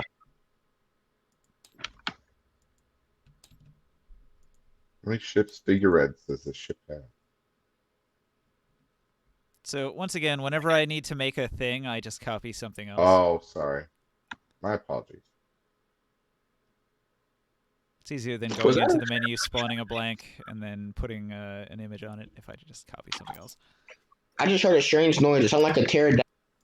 It sounded like it was, I don't know if it was, or some type of bird. It didn't sound like either. It pretty much sounded like that. Does Exenhammond move up closer to the ship? Or are you going to hang back here? I want to move closer to the big bad, the big thing. 5, 10, 15, 20, 25, 30. How far do you move? Just 30? Yes. All right. So that puts you in the shadow of the ship here. You can see that it's about 10 feet forward and 15 feet up onto the deck of the ship. But there's also, over to your right here, there's this zombie and that zombie over there that are coming your way. I am not intimidated by moving. Okay. All right. So the deep stingers over here, they see all this commotion and... Well, damn, if I didn't just roll a nat 20. These are some hungry deep stingers. They're all going to... Yes! They're all going to move in your direction. They swim 40 feet. Wow. Never mind. I am now terrified. I was. Kill him now. 5, Kill 10, these 15, fuckers. 20, 25, 30... You forget you're 35, living with me. 40. Well, basically, if you die, Eduardo gets your place. You know that, right? I'll leave my place to Joseph P. School.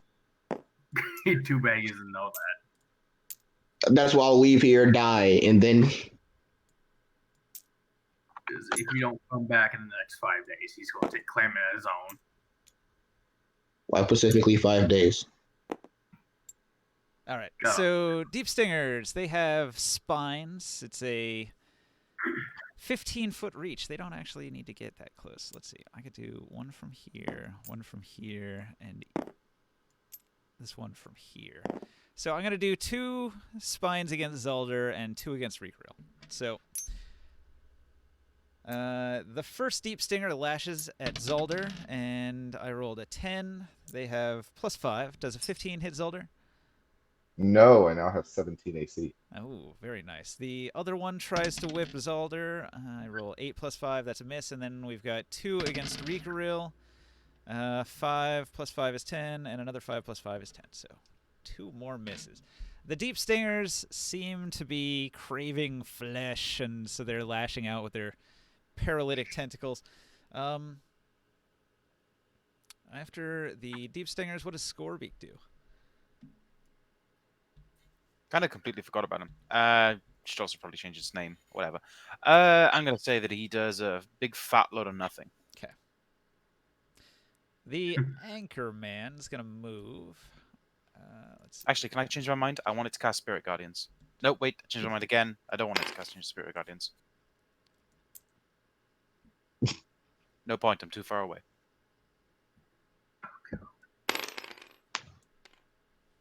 All right. The anchor man moves over to here, and what he's gonna do.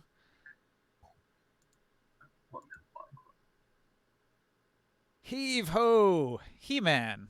I have +12 to hit with this attack. I roll an 8. That's a 20. I assume that misses He-Man. It does. So an anchor comes flying towards you. It hits the wall of the ship and sinks in with a thud. It ends when we run out of alcohol. That could have hurt. Whoa, watch where you're throwing that thing. That's heavy for you, buddy. All right, Gloom Dude, unmute yourself. It is your move. Yes. Try not to die. That'll be very inconvenient. Wait, no. Yep. For your armor Which and one money, is please die. Martial law, I'm getting you're it soon. only a little bit wounded after getting some healing. Yep. But you are in the thick of it. There's enemies from behind coming up. You got these deep stingers here coming your way. And then there's the boss fight ahead where him and his zombies are battling He-Man up there.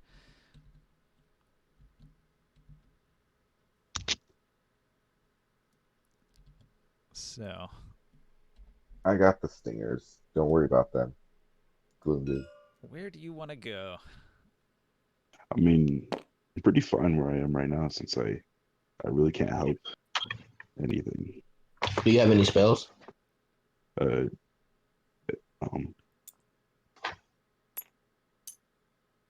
At level 1, he probably only has like. Wait, you're a cleric, right? Do you have inflict wounds or guiding bolt?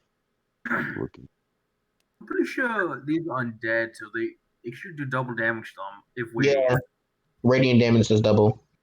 You could So cast a that- healing spell on yourself. That wouldn't be a bad move.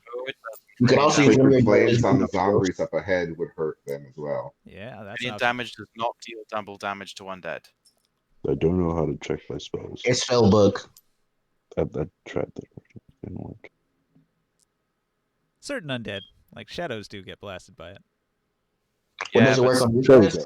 There we go. work on ghouls, for example, zombies. Ghouls and have zombies, they are not affected. Blush command, You might have to work on D&D By Beyond. radiant because- damage? I mean, radiant damage will do regular damage to a I have guiding physical bolt. undead. Yeah, that's an option. You want to shoot one of the zombies with a guiding bolt? Sure. All right, roll to hit. That was supposed to be my signature spell. How could you do? Wait, how do I do it? So you go into the Discord there, in Darkest Dungeon, Yeah. and you type !roll with no spaces. You Yeah. put a space after roll, and then you want to put 1d20 and then your plus modifier. So 1d20 plus 1, 1d20 plus 2. Wait, are you casting it at first level? Yeah. Yeah, just put and cast guiding bolt. That's what I did here. You don't So- have any spells. Do you know what your slots spell left. attack modifier is? Nope. All right. You're using It's wisdom. +6. You're using wisdom as a cleric. So if it's +6, it's going to be a d20 plus 6. I have a better way to do this. See, you've seen how we did it, right? Yep, there we go. Cast guiding bolt. Say here. Oh, well, actually,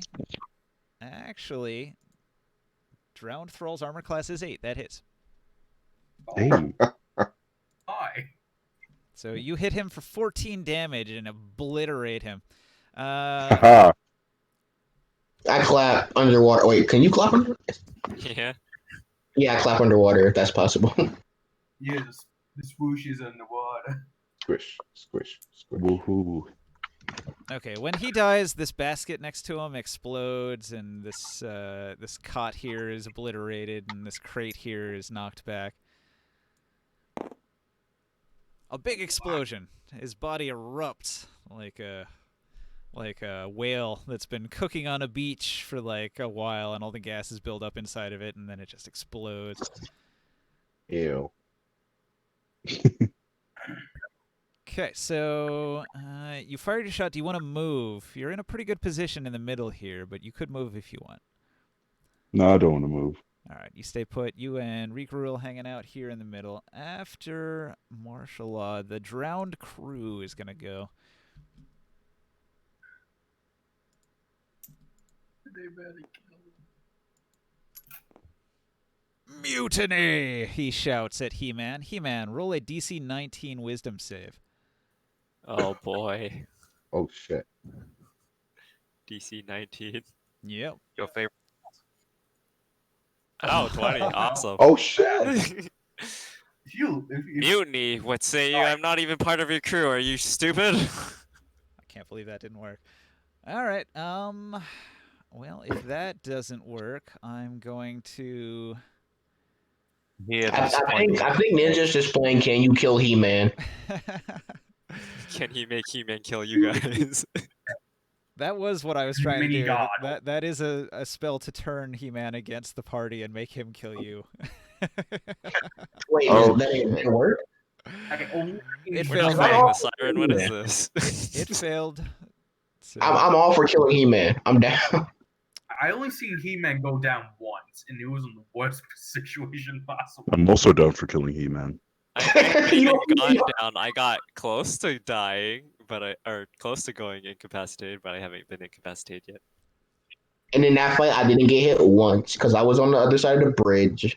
Let's go. all right, he's going to throw a harpoon at He-Man. At close range, I only roll a 3, so 3 plus his No. bonus is definitely not going to hit.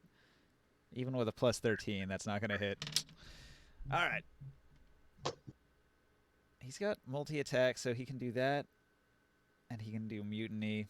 And he had his legendary action. All right, so legendary action, I roll a 15.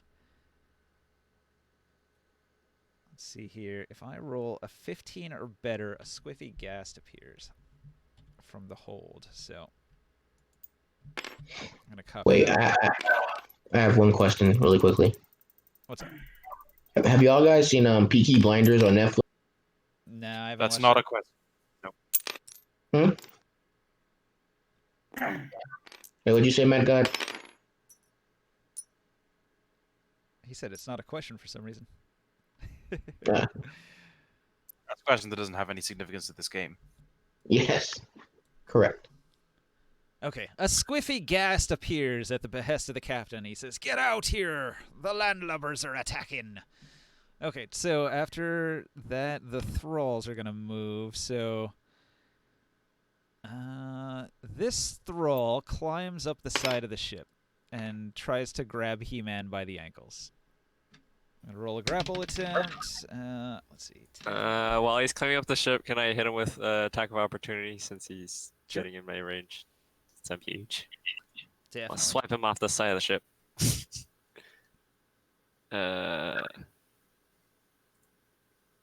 18 hit. Oh, yeah. It's actually exceptional because he's armor class 8. Okay. Rerolling one of the d6. It's 21. 21 points of damage. 21. Bam. He doesn't die, but it did shear What? off a huge chunk of his body. Like he lost an arm and a shoulder and half his torso in that attack, but he's still coming because he's a zombie. His grapple attempt at you was a fail, though, so I'm going to roll the new initiative. Here we go. Second Frog, Zolder is first. Yeah.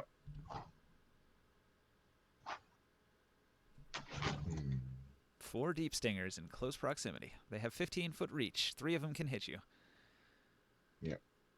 So I'm going to move here.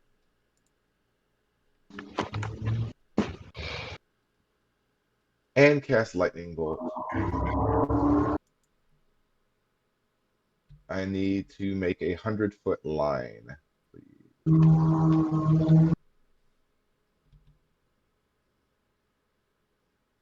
That would be 20 squares. I think 3 of them get attacks of opportunity if you move there.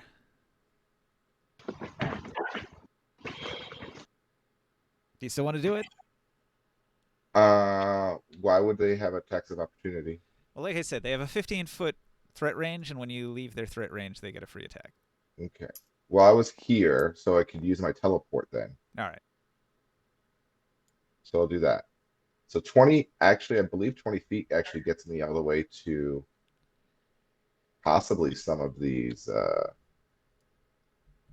bad guys up here, right? Wait, you're trying to get to the boat? Yeah. Oh, it's lightning bolt is 100 feet from me in a straight line, 5 feet wide. So I'll get all 4 of them from my position, but I think I also nailed just barely the horde. So you're trying to target. It goes 5 feet wide, so it should nail all four if I aim it between them. And then I think it keeps going all the way through and might actually hit the horde because that's 100 feet away. There's not Yeah, but actually they're a horde like on there. a. There was one guy who He's climbed talking up about the here. drowned crew, I think. Oh, But they're like on an elevated thing, Yeah, so that- you're gonna like not hit some of the jellyfish. You could hit the Unless they're, jellyfish, like, or you could floating hit up in him, the but air. you couldn't hit both. Oh well, I'll take out the jellyfish then. Lightning bolt at jellyfish. They need to make dex saves, I guess. Let's see. They have Yes, +3. versus That's a let's see. 9 and a 7. 9, 7, 15, 7. So none. It's a 16 is what they're trying to save against. You hit them all. What's the damage? 8d6 lightning, which I don't know if they have a weakness against They do not. since they're fish. Okay. They hang on. You would think that they would, but they don't. Drown thralls in my space move. 28 to all of them. All right, they have 16 hit points. They all die. Bunch of fried jellyfish sink to the ocean floor, twitching and burning. I will move up to join the rest of the group. It's a good thing Well, that's that worked. magic, because lightning bolt going off underwater would, in normal mundane terms, probably kill everyone. I mean, Spell I shaping. remember in AD&D they treated lightning effects, a lightning bolt underwater as a fireball spell. So I thought that was kind of a cool It halves the way damage. to resolve that. What No, doesn't no, no. water So conduct- fireball in second edition AD&D, fireball didn't even work underwater at all. It just made a puff of steam. Okay. But lightning bolt, you got to treat it as the fireball spell underwater, like the 20-foot radius, the fireball damage, etc. Oh, was just okay. lightning I thought you damage. meant It makes a lot of sense. treat it as a fireball. Does water Right. conduct electricity?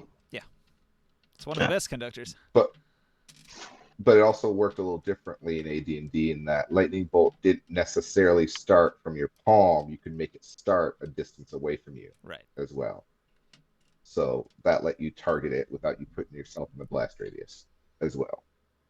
He-Man, you're Anyhow. next. What are you going to do? I'm going to move backwards 5 to no, not backwards, this way. Why is it lagging? There you go. I'm going to use my attack of opportunity with the surviving Solid. zombie. 12 plus 3. That's 15 to grab you. Fails. I'm going to rage because I'm mad I somehow didn't kill this half-dead bag of corpse. And I'm gonna hit him. I'm gonna You were activate my so sword close too. to saying bag of bones, weren't you? This fat sack of flesh. Alright. 28 exceptional. Wait, why is this so high?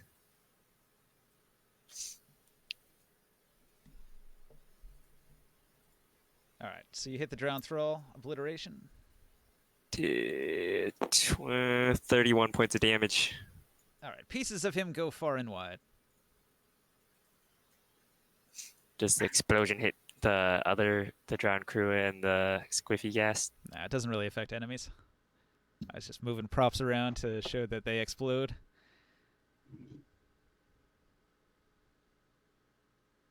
I'm going to use my bonus attack since that guy died with my heavy weapon mastery to attack the squiffy gas.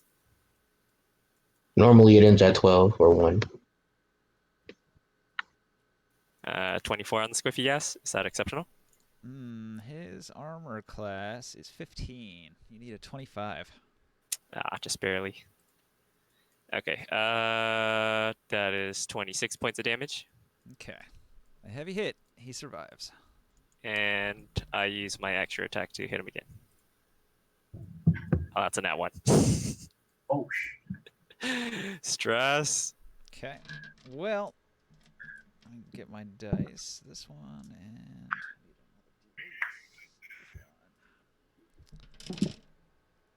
No, that's too. Oh, wait, I should be reckless attacking. Fuck these guys up. So, He-Man, you get 10 stress. Okay. No one else is near me.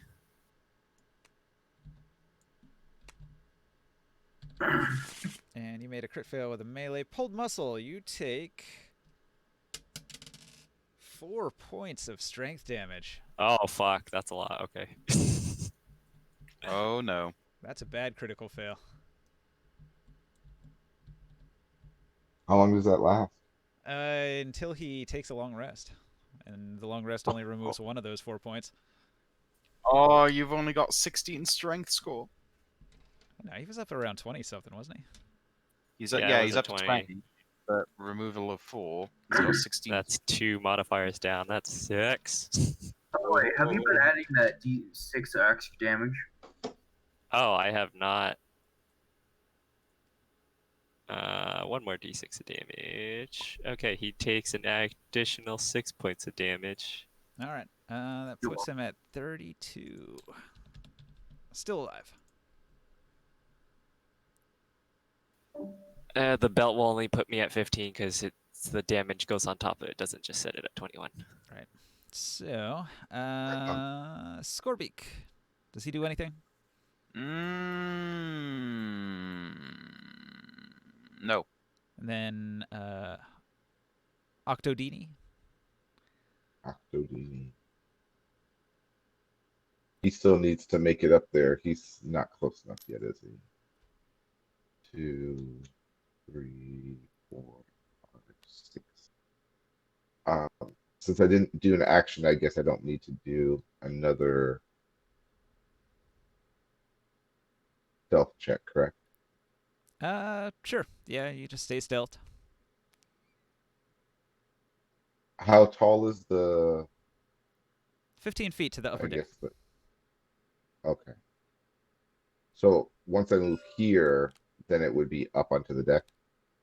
If you go 15 feet up and then over, yeah. Okay. Got it. All right. So I guess he can dash and stay hidden. So yeah, he'll just move right here on the edge of the deck. Okay. Everyone else here, edge of the dick. A little bit. Edging the dick. Mad God, you're next. What do you do? Tip of it. Edging Oh, can be fun. Just the tip.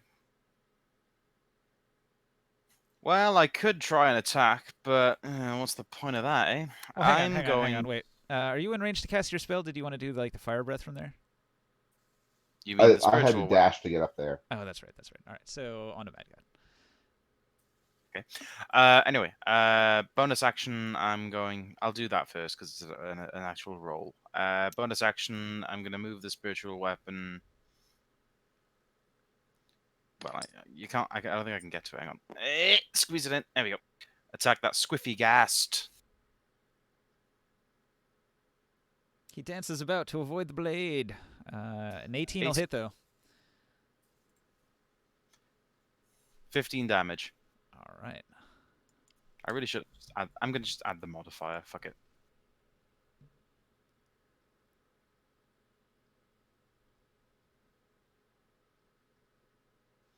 There we go.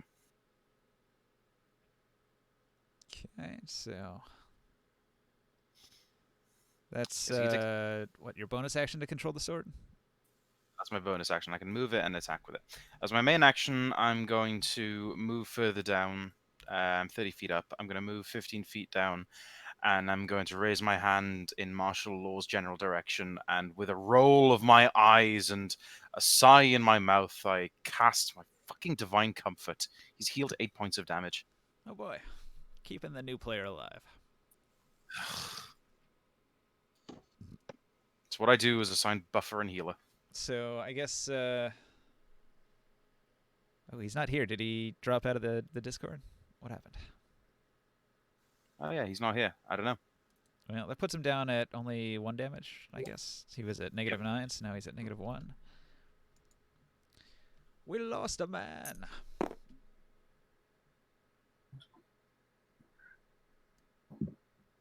Oh, I don't think anyone else took damage, did they? No. Nobody's taken damage so far. Not yet. Nah, not yet. Only strength damage. The Cue worst the- kind. Cue the the sad cry from El Viva La Dirt League. This is a terrible boss for He-Man to fight. You guys have no idea how dangerous this is. On, try and turn him against us. I want to kill some He-Man. Wait, what? What's going on?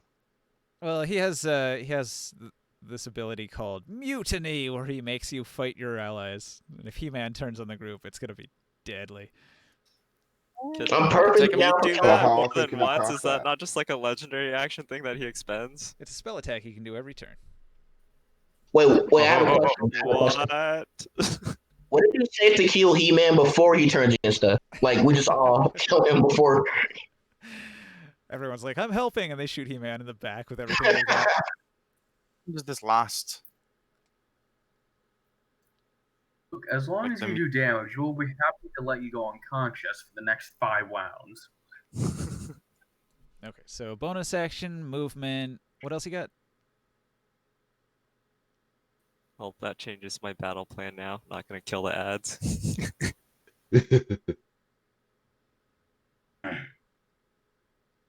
Did you have anything else, Mad God? Sorry, I didn't know you were affecting me. No, I don't have anything else. That's my action and bonus action. Okay, so Rikoril. You can see all the squiddies, all the deep stingers got blasted. Do you want to move up? Yeah, I'm gonna dash action onto the ship. All right, 5, 10, 15, 20, 25, 30. 30 is your regular move, right? Yes. So let's see. If we go 5, 10, 15 up, and then 5, 10, 15 over, puts you right on the railing of the ship there.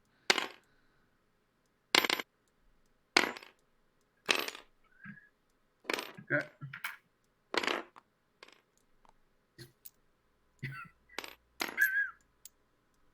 Stuck on the barrel. I'm just going to use the move tool. Hold on.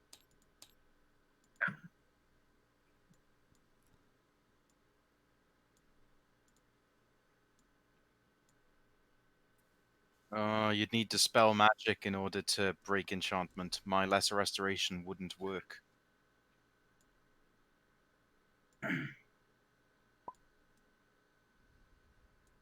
Hello, Psycho Frog. All right. There you are. Right on the edge. So, dash action. Do you have a bonus action? I think my bonus actions. I can use my invoke blood curse on a number of times for sure. The hell does blood matter do?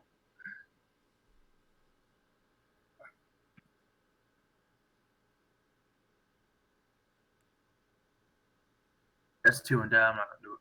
Nope, I got nothing. Okay, no bonus action. So after Rikaril, the undead thralls, they're dead. So moving on from the thralls, we got the deep stingers. They're also dead. Anchorman. Is his name Rod? No, What about this? it is not Ron Burgundy.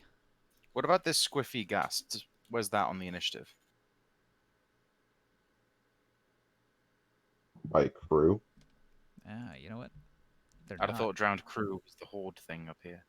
They're not. I'm gonna change the deep stingers into the Squiffy Ghast. Okay.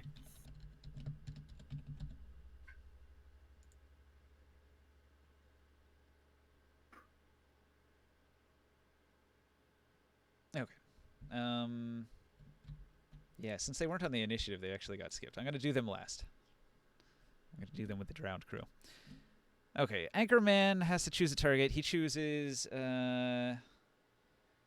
He-Man Throws his No. anchor. That's a 24 to hit. Misses.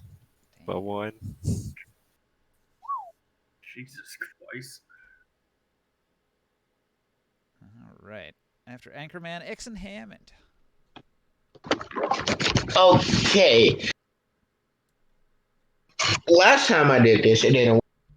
But see, things are different now, okay? Wait, am I able to get any closer to the boss?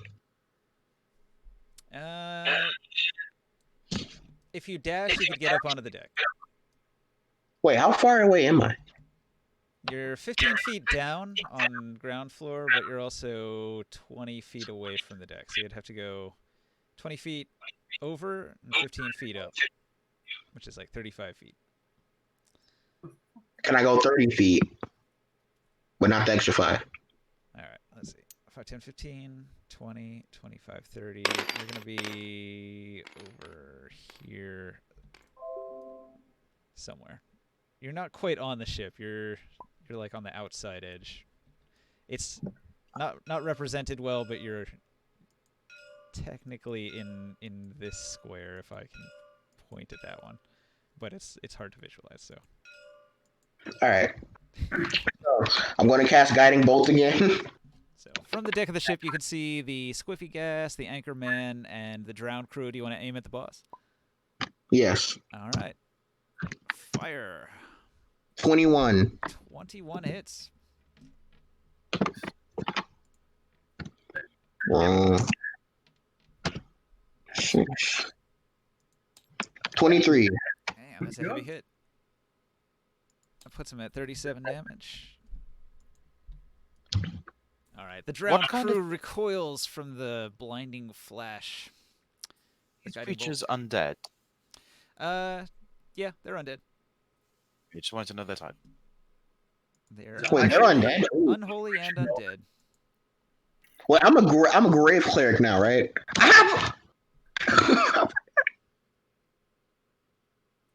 Yes, you're a glaive cleric. Martial Sorry. law. What do you do? Oh, he left. He left. Martial Yeah, I law think is going to Fully back onto the surface. He's going to Plague go Doctor, he takes 5, some 10, 15, 20, 25, 30, and he hides in the rocks here. Hey, we don't have to split our gold now. He did literally. Everyone looks over at him like, I spent my entire action healing you, and this is the thanks. I'm killing you myself. But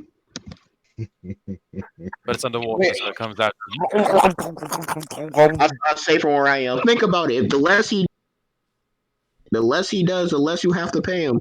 All right, He-Man, the Drowned Crew, rolls a 10, and that causes 4 thralls to appear. Jesus Christ. I deleted them all. Damn it. 1 second.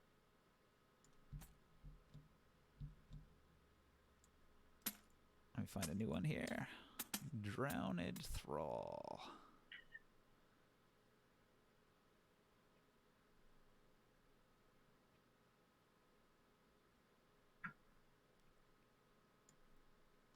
Found it. Huzzah. I should make some copies of this guy. Sounds like you're about to. All right. So 4 drowned thralls climb up out of the hold on the deck of the ship over here. There's 1, 2, 3, and 4. Yeah, I took 1 point of acid damage that my healing couldn't cover. All right. He-Man can make his 1 attack of opportunity as the drowned thralls charge in at him. Alright.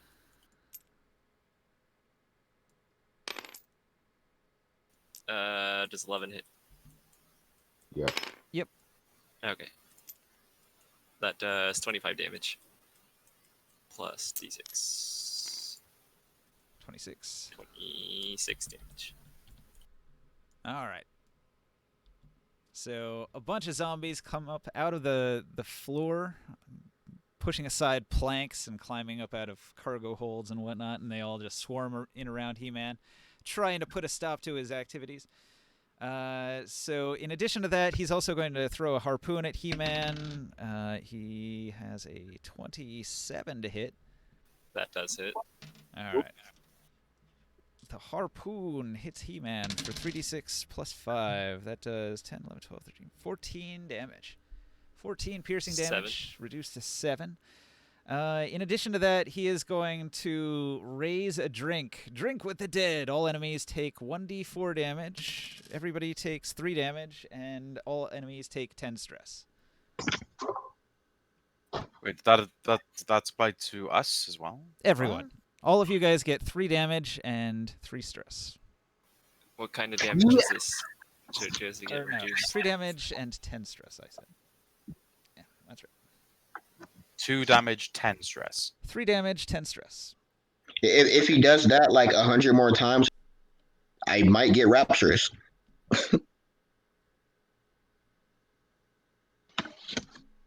Maybe. Hopefully. Who's doing this? The Squiffy Gas? I don't know. The Drowned Crew. He did that instead of Okay. Mutiny. I'm alternating. Okay. Cool. That's his other. That's his other ability instead of Mutiny. But it affects everybody with both stress and a little bit of damage. After what's up? Is that gonna wipe out all the familiars basically then? If 3 damage will kill a familiar, yes. Oh, perhaps. Hey, No save against this? There's no save. If you're anywhere in the ocean within like a mile of that effect, it happens to you. A lot of fish died. for Christ's sake, I finally get him in range. Does that mean that this like you can just like go on a server and just catch it? It's just supposed to be an effect that affects all enemies. So no matter where you are and without limitation, if you're on the battlefield, it hits you. However, it's not terribly powerful. It's just a stress and a little bit of damage. But it does seem to If be he enough to considers take you out a an enemy. familiar, so that actually worked out. If he considers you an A enemy, lightning breathing familiar. That was a pretty good tactical move, and I didn't even realize it. Accidentally smart. That's all the Drowned Crew has. I'm going to roll a new initiative here. All right. It's going to be Zelda at the top again, but let's all take a little break. It's like 10:30 here, so I'm going to go grab a bite to eat and a new drink, and then we can continue in like 5 to 10 minutes. Sound good? Yep, sounds good. Yeah. Right on. Yep. Mm-hmm. Putting on the blinds. so guys, What happened to that nat 20, dude? but guys, listen. Yeah. How much gold are we getting for this? Depends if I had chest though. How lucky we are. It just depends on what is there. There's no quest. Just depends on what we find. The chest, how lucky we all. The chest rolls that he rolls or something, and if we get gold with quests, then we're gold. It's like I saw like a shit ton of chests around the map. I saw specifically 3. Same 3 as well, but I'm pretty sure there's probably some inside the ship anyways. There's probably some outside on the outskirts. And Yeah, I know. But let's talk about this post I just did, dude. I just posted about me downloading Team Fortress 2. I somehow got 7K upvotes. Mhm. There's a shit ton more comments than the 27 upvotes I had before. 27K upvotes, I mean.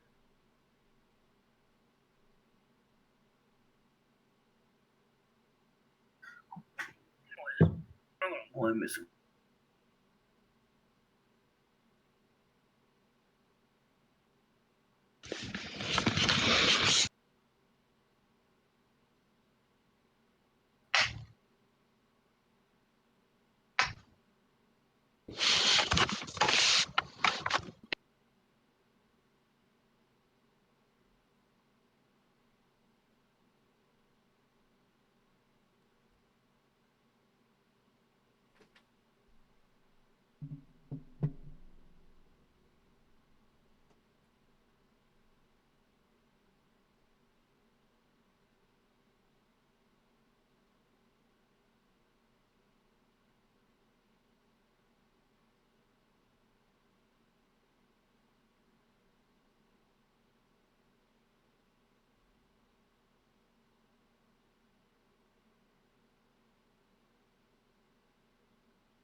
I'm back.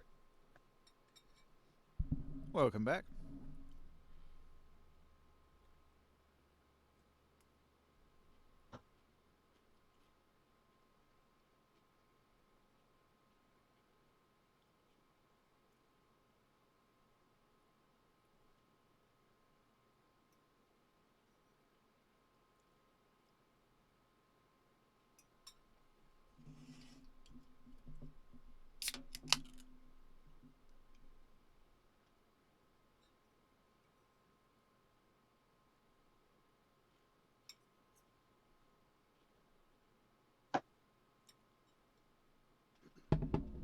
You know, I think the water effect actually looks better with the regular lighting than it looks with the projection lighting. It's so Agreed. faint, though, it's really hard to see. Okay, I'm back. What I miss? I don't know, just commenting on how faint the effect is here. It looks better with this lighting than with the projection lighting, but it's really hard to see.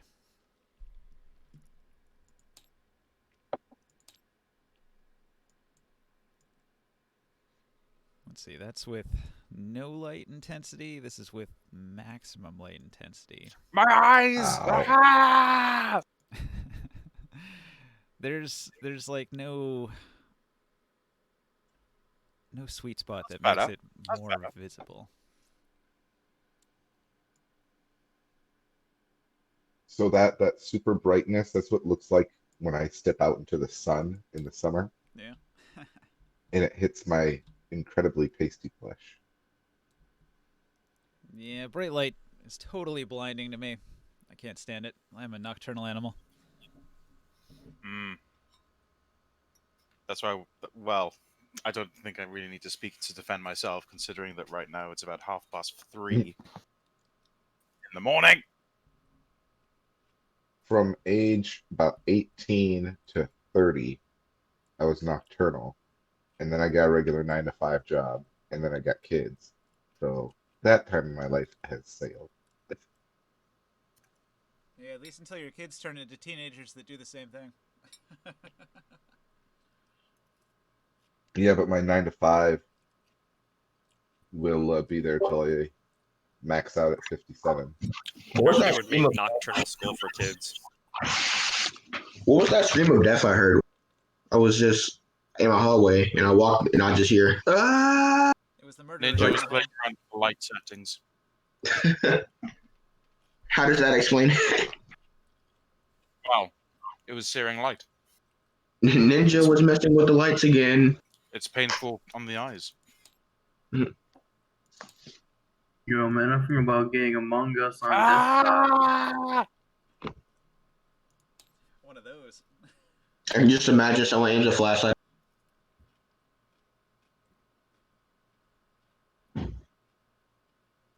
Okay, so I think we're all here.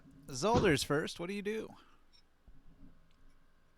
That's what I'm trying to figure out. Well,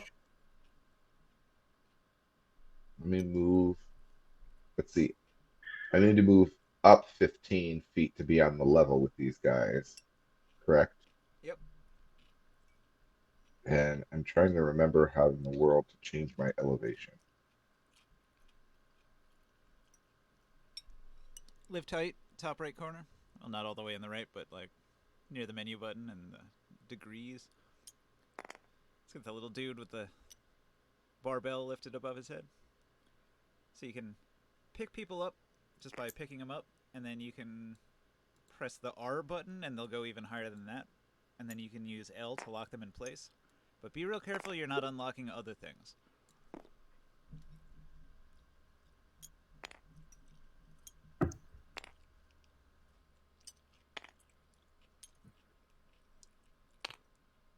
All right. Well, I can't figure out how to do it. Anyways, I'm 15 feet up. I'm moving 15 feet closer.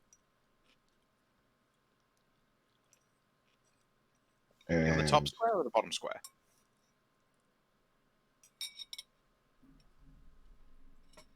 trying to figure out this range on this spell. Are you in the top square or the bottom square? Bottom. What do you mean top or bottom square? Well, you put yourself in the middle like that, so. Oh, this one. And then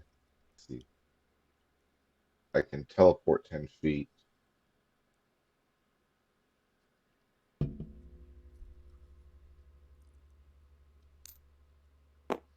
Oh.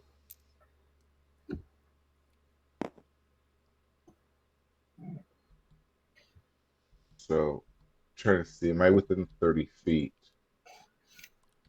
of anything? Centimeters. I need inches. 30 feet would be about Yeah. 6. So him. Yeah, one target. One squiffy ghast. Well, I can hit him and an adjacent target, so I can hit him and the mass with my abyssal artillery. Then I guess, right? Sure. The horde. Slapping them with tentacles. You got it. Yeah. Roll Space to hit. tentacles. And I'm 30 feet. I'm 20 feet away from enemy, so I get +3. I don't think you're within range of any enemy, to be honest. Not even the squiffy ghast. No? No. Hang on. 5, 10, 15, 20, 25, 30, 35, 40. I thought we just measured it. I'm just counting 5. squares. I'm looking at it top Like down. We got 5, 5, 10, 15, 30 with 20, this 25, 30, 35, Yeah. 40. Oh, you're right. You're right. 35. Yeah. So we can't reach, even with teleporting. Pull out the protractor, boys. All right.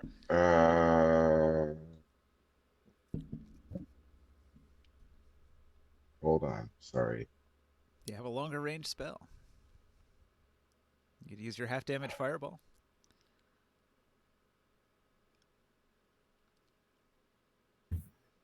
Dash. I could dash. But there's a lot of enemies over there, and I'm pretty squishy.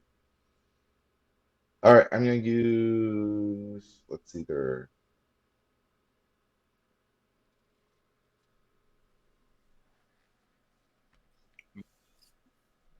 No, wait, you have to be within 5 feet. Told the dead? No, it's necrotic damage, and they're undead. It's not gonna do shit. Well, you never know. You don't know what type they are. I'm gonna use shatter. Ooh. 60 feet, so I can get anywhere. So, and it's a 10-foot radius, so I'm gonna put it right in the middle of the pack and nail all except probably this guy. In Emperor Palpatine voice. Do it.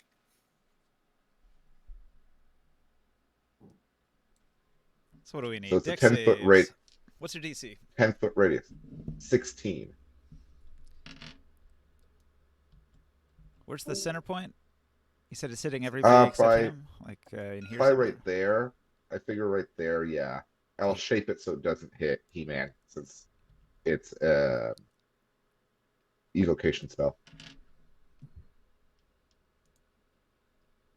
Alright. You said 16? Yes. And it's a dex save. The thralls have minus Yes. 2, so we got 6 minus 2, 4 minus 2, and 12 minus 2. Fail, fail, fail. How much damage does that do? Does 3d8. 8 damage. Shitty roll, so 8. And then I don't know what kind of dex the drum crew has. Constitution. Shatters a Constitution saving throw. Oh, is it con? Uh-huh. Oh Dex is my a- shit. I apologize. It is con. They have no modifier, so even their 12 would still fail.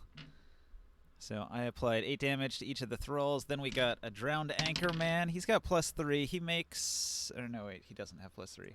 Hang on. Let me check. He's got... 0. Con, he... No, he does have +3. Alright, so 21 on that save. So he takes half of that? So he takes like 4? Yeah, so he takes 4. And then the big bad, the boss himself, I roll a crit fail, so he takes the full 8 damage. Puts him at 45 damage. Is there a crit fail table for spell damage? Well, no, that was his saving throw, so there's nothing special on failing a saving throw. All right, I'm back. Welcome back. Okay. So what did I miss? He just in a short cast a shatter that damaged all the enemies in here except that drowned thrall behind He-Man. Pretty shitty roll, so it wasn't greatly effective, but it did something. Scorbeak, did he survive the 3 damage? He has a HP pool of 13. Come on, of course he did. All right. Well, he's like, It ain't that ow, I took a huge chunk of my health damage. All right. After that, what does Scorbeak do? I'm going to have Scorbeak ready a dash action, and the trigger is when Laeron uses all of his movement. All right. So, Squiffy Ghasts.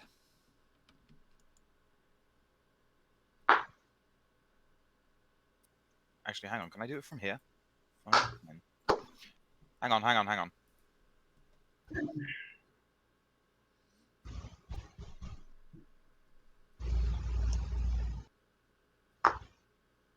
Oh, I actually forgot to do the extra Squiffy Ghast turn at the last initiative last time. The Squiffy Ghast is going to, at the end of the last initiative, he's going to do an off-kilter jig, which I think is only going to affect He-Man. He-Man, DC 17 Wisdom save. Okay.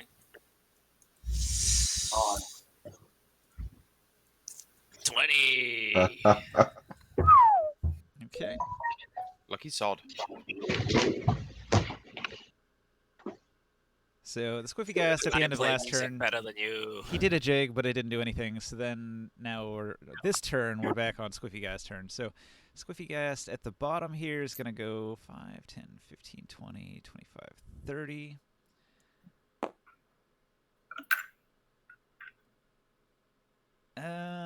Zolder. Vicious Mockery. DC Yo. 15 Wisdom save. Okay. He's making fun of your clothing. You're so out of style. I have 6 modifier. Says the people who are dead for millenniums. You guys been dead for years. 14. 14's Does a not. fail. All right. What happens is you take 1 point of damage, Oh, no.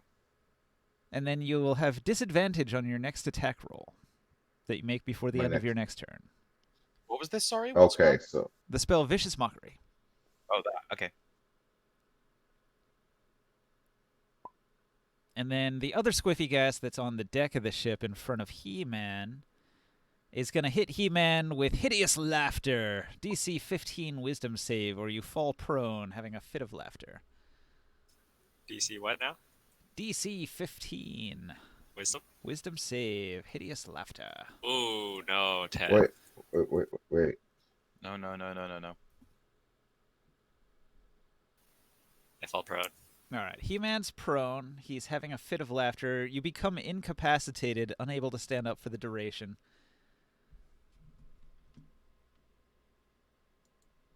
What's the duration on this? Hideous laughter. Is it concentration? Have I got you? Let me see. Do I make a save at the end of my turn or something? Yeah, next turn. It is concentration. So let me put a note here. Somebody hit him. I can't hit you, but I'll do What is something. that? Not Who me. cast the I'm laughter? casting the spell. Okay. This Squiffy Ghast cast Hideous Laughter on He-Man and knocked him prone, and is concentrating on the spell. We're gonna have to about to worry on something else soon. All right, so that's the 2 Squiffy Ghasts. He-Man, from your prone state, what do you do? Can I still attack? You can attack while prone. No. He's incapacitated. He Oh, actually that's can't true. do anything, and So- any attack against him is automatically a crit. You get to make a DC 15 Wisdom save at the end of your turn. You're wrong, by the way, Psycho Frog. It's only a crit if they're unconscious. He's just incapacitated. He can't take actions or reactions. So He-Man does nothing on his turn, but at the end of his turn, he gets to make another save. So what have you got, He-Man? 16. 16. So this will be the only turn where the spell has affected you, but you did Okay. lose that turn. So I can't stand up. Well, it's at the end of your turn, so you don't get anything this turn. But next turn you'll be fine. Got it. Okay, cool. Okay. So Houdini. I have to. Wait. While I'm incapacitated, can I not even use my HP regenerating thing? I don't think you can do anything. Does it cost an You action, can take- or a reaction, or a bonus action, or an interaction? Does it cost an action? No, it's a passive, isn't it? If it's a passive, it still works. It just says this armor gives you the ability to regenerate HP. Using it, it makes you very sleepy. So I guess it's an active thing. It's a passive. It probably still applies. I'm just I gonna know, what do you say we'll just treat it like you can't do anything. Okay. Just to keep it simple. No actions, But no just- reactions.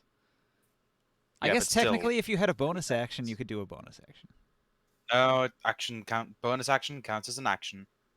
Well, I mean, in D&D, an action and a bonus action are different. It's Guys, it's still- I'm still gonna take the acid damage just so my rage is still there.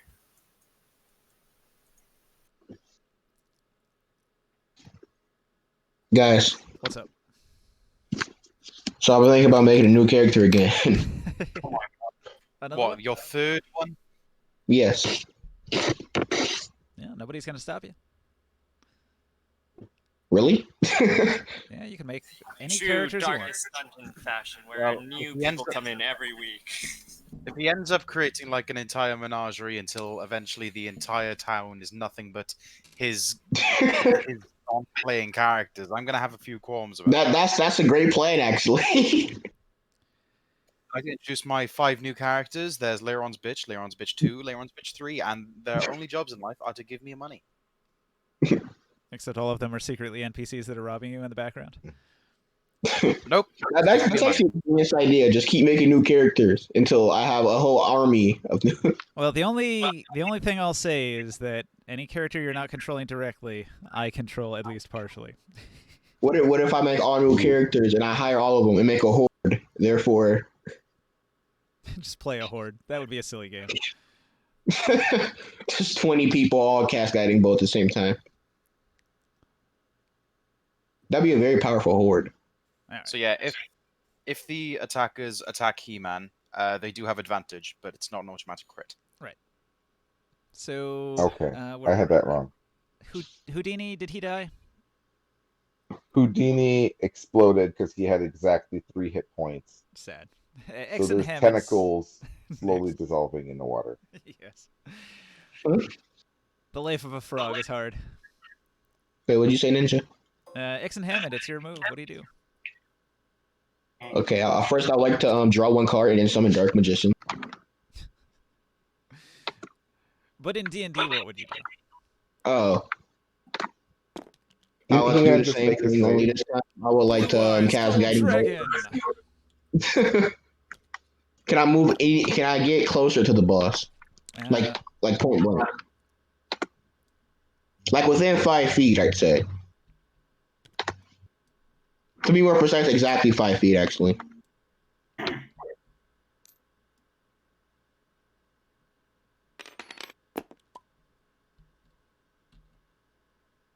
I think your figurine disappeared. Wait, what? I see Reekrill here, but I don't see X and Hammond anymore. He did. Well, this is goodbye. How do these, Ladder things, how do these things skills. keep getting deleted?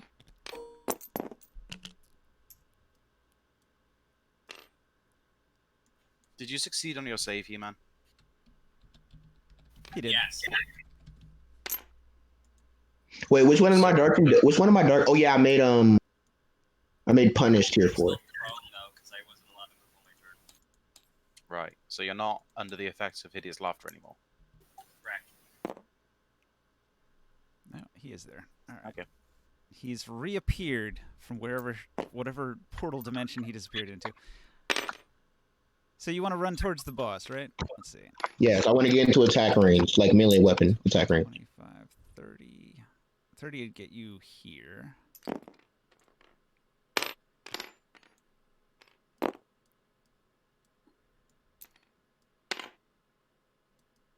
Why is He-Man so big? He's Magic ring. enlarged. There's about to be a second big guy soon. The ring of enlargement. All right. You're still 10 feet from the Squiffy Ghast and 15 feet from the drowned crew after a single move. Wait, how close am I to the big boss guy there? Big boss, 15 feet. Squiffy Ghast in between you, 10 feet away. Would it be possible to attack him with a flail attack? From here, no. God damn it.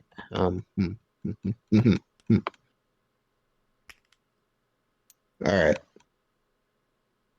I want to use my Darkest Dungeon skill for once. Okay. Alright. I guess I just have to go to the good old strategy. I cast Guiding Bolt again. Really need the ring on me? Like I'm just flipping stuff up and down. It's not necessary. Hey, I'm the one with the rings. I'm the one who decides who goes on where and when they go on what. So you're saying you're Lord of the Rings? Dun, dun, dun, dun, dun. More like Lord of the OCD. Lord of the lack of imagination. That's a 23 to hit.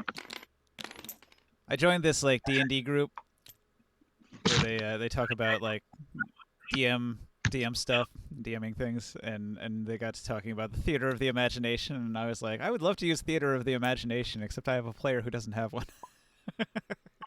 Wow. Wait, who are you referring to? To Mad God. I mean, you could have insulted me, and that was the best way. Well done.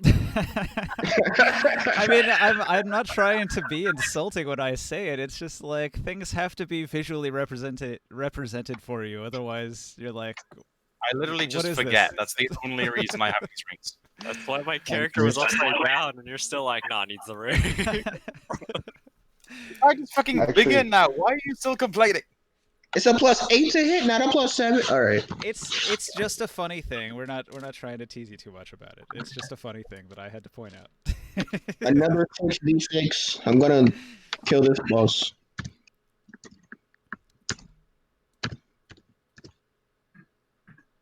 See, I on the other hand just forget things and then don't worry about it.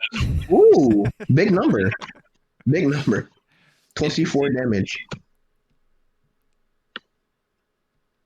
Wait, what was your attack roll? What was the roll to hit? 24, but I forgot it's a +8 the entire time. I've been Nice. putting +7. So it's 24 damage. 24 damage is gonna put him at 69. Nice! Drowned crew, 69 damage. You hit one of his minions who was Nice. holding his spear. Now he's angry. Nice. Wait, wouldn't the beer just like fall, like float in the water? Yeah. Well, it's a magic ghost beer. Okay, Leiron, what do you do? Ah, here we go. The bulk of the thing. Right. So I'm going to. Problem is, I use the keyboard a lot, and I can't do that while I have a push to talk. I'm gonna visualize it, and then I'll just move the figurine.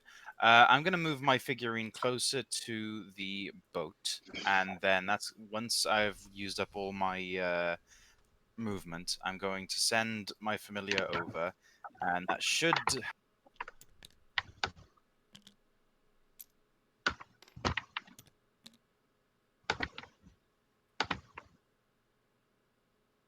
Wait, you cut out a bit there. What'd you say, my god? Sorry, that should put him about here. For some reason, it's not letting me. Oh, this button. There we go. After it's there, I'm then going to use my action to cast Protection from Evil and Good. I should be able to have that effect. Oh. Why is Squiffy Ghost yellow? I thought he was an ally. I marked Wait. him because he's concentrating. asked for a concentrating figurine. I friggin' have them. Wait, Ninja, what dice do you roll for levels? A normal D20, right? To determine the level of a character. Regular D20 roll. Anyway, I've accidentally picked up the sack. Point is, since I can't twin it, since apparently Rickeril or Exenhammer are nowhere near the He-Man, I'm going to cast Protection from Evil and Good on him. Wait, I'm close to He-Man. Not close enough. You need to be within a range of touch. Oh, okay. How much is that? Like 5 feet? Well, for He-Man, it's like 10 feet. What? You rolled a It's- 13 for that roll? So your new character can start at second level instead of first. Okay. Brilliant's going to be there. You move here, you cast a spell. Protection from good and evil. What's that give? Disadvantage to enemies? Something like that? Gives, well, in your case with enemies, it gives you disadvantage to hit He-Man from now on. Gives him, and he also gets advantage in all of his future saves. So good luck charming him. Actually, he's immune to charms and possessions. No, Oh, he gets hell advantage yeah. to roll against them. Can't be charmed, frightened, or possessed. What was that about mutiny now? It says here right now, the protection grants several benefits. Creatures of those types have disadvantage on attack rolls. Creature also... Oh, no, yeah, you're right. Sorry. I thought... Oh, no, yeah, sorry. I was reading this part. Paragraph If the 2. target has advantage... So, yeah, the target has advantage in any saving throws if they are already affected by those things, not if they haven't been. Right. Okay, sorry, my fault.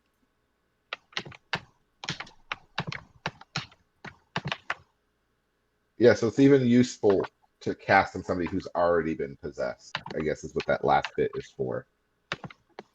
Oddly enough, there is no condition for possessed.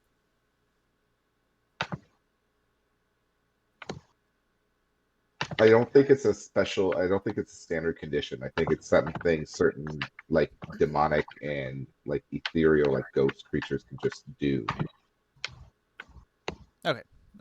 Gloom Dude, not here. He took 3 damage. Let me make sure and mark that. Actually, DM, can I don't know what the rules are on twinning spells. It means that you have to target a second creature. If Scorbeak is going, if it's like passing Rickeril, can I cast it on him too? Or do I have to cast the spell at the same time? Same time. You'd have to be able to touch both targets at the same time. Damn touch spells. Can you use it on Eggs and Hammond? He's too far. It has to be touch. Well, you moved me. I'm supposed to be over here when you started putting the freaking ring on me. You put yourself whatever you like. Fairly certain you were further away though. So He-Man supposed to be in these squares here. There's a basket under him. Wait, does Socking Grasp only work if the target is wearing metal? It has advantage to hit if they have metal armor. Yeah, it just works No, better. It says if they're wearing metal armor, the target takes. So like, They don't get their reaction. okay, but I'll just read it like very just give me a moment.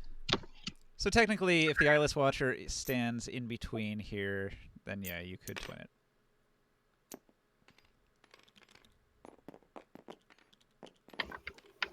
That prone ring is causing several problems.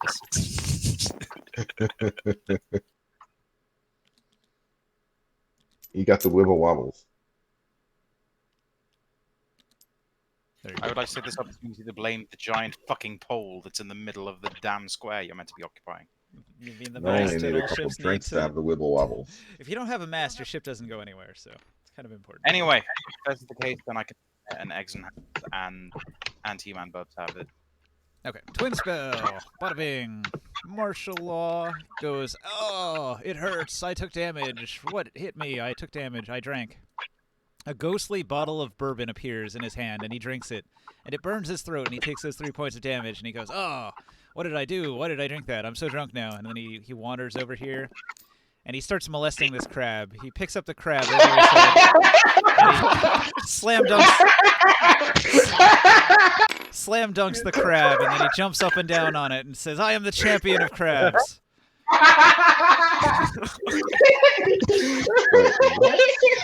Wait, when did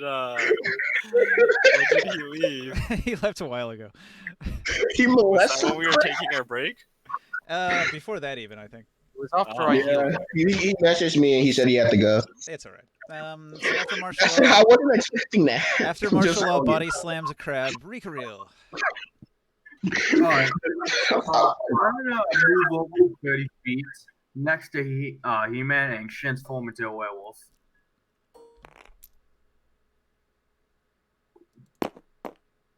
Bam. Alright, let me switch over the character sheet to that. Wait, you have negative 22 health? He had it marked on his abomination from a previous adventure. I don't think that's on. anymore. Ah, okay. It just retains it. How when much it's in a stress state. damage do we take? 6, I think. Yes, I guess 66 HP. Nice, my armor class is 20 right now. 6 stress Um, damage each turn. Okay. Why don't you write what the spell does on the ring in the description?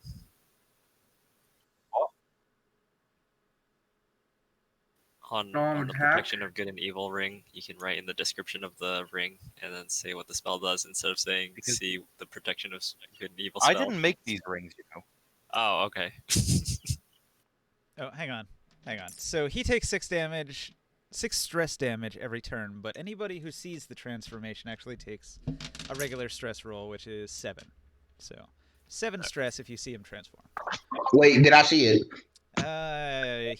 He-Man saw it. X and Hammond saw it. Yes! Dalder and Mad God saw it. Damn it, man. Everyone saw it. 7 stress. Ninja, since I'm 15 feet up, I'm more than 20 feet away from this gas right here, right? Alright, I will my 2 yes. attacks. That'd be at least 25 feet, I think. The Okay. first unarmed strike on the captain, the boss, was a 9. The other one was a 15 to hit. Hang on. You said you wanted to move next to He-Man, but there's a bunch of enemies here, so let's figure out positioning, right? So you could move into the Eyeless Watcher's space and just stand on top of him here. And you have 10-foot reach, which means you can hit here or here. But you couldn't I'll hit actually hit the that boss. You don't have enough reach to hit the boss from here. But you could target a Thrall, or you could just target this squiffy gas that's concentrating on He-Man. Yeah, I'll take out that gas thing that's yellow. He-Man beat the spell anyway, so I don't really need him to be concentrating anymore.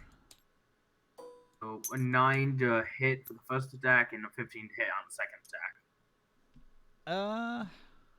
I think the 15 will hit. And that No, actually, three the is- 15 doesn't hit either. This dude is dodgy. He dodges both of your swings. Whoosh, whoosh. He jumps left, he jumps right. Your claws miss. Damn it. And that's all I got. All right. Wait, Ninja. Yeah. Would it be possible to re-roll that 64, or do I have to?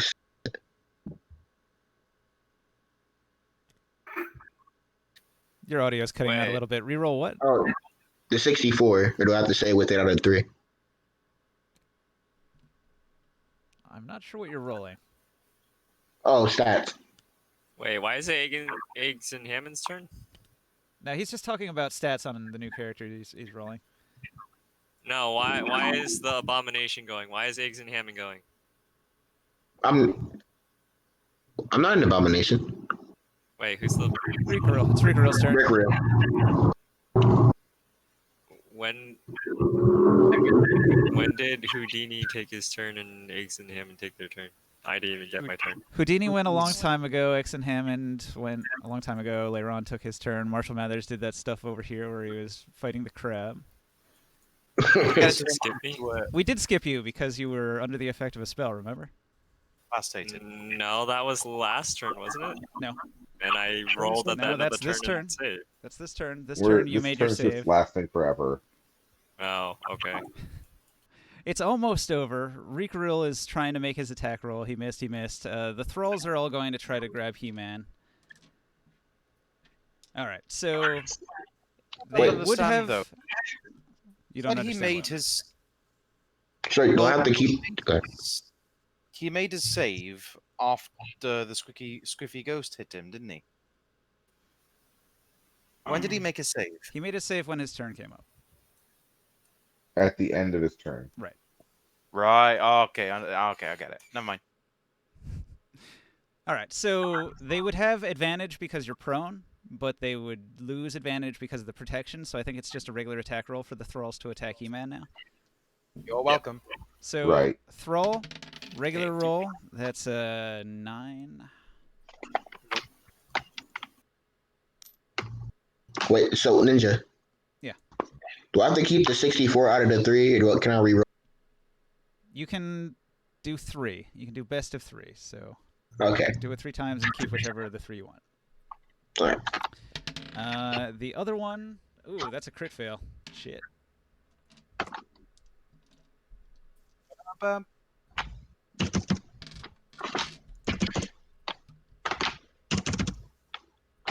And it wouldn't have been a crit fail if, well, you didn't have that wonderful spell.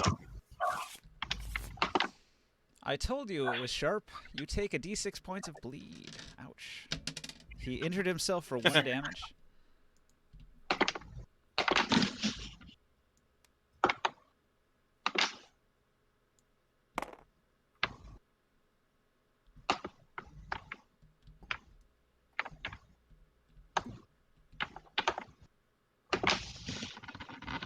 That puts him at 35 damage. He's really in bad shape. All right. This one's gonna move here. Climbs over the other one and tries to grab He-Man. Let's see. Let's say 17. That misses.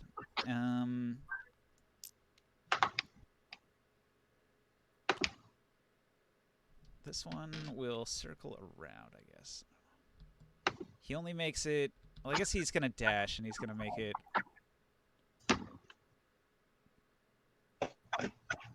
Over here somewhere. Say he's squeezed in behind He-Man there. He dashed to get there because he's pretty slow. So he lumbers around the ship, gets in behind He-Man. Can I attack of opportunity at disadvantage while I'm prone?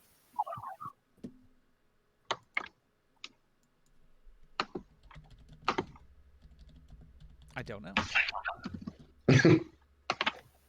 Conditions, prone. Attack rolls against the creature have advantage. The creature's attack rolls have disadvantage. So I could attack. It doesn't say I can't use a reaction, and I'm no longer, since I already saved, I'm not incapacitated, so I can take actions and reactions now. I believe you could make an attack of opportunity just based on the raw rules as they are written. So go ahead.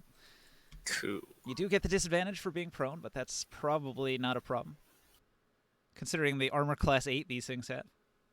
That is a 14. I flail on the ground and slice his legs. And I still get the 1d6 extra damage, right? Yeah.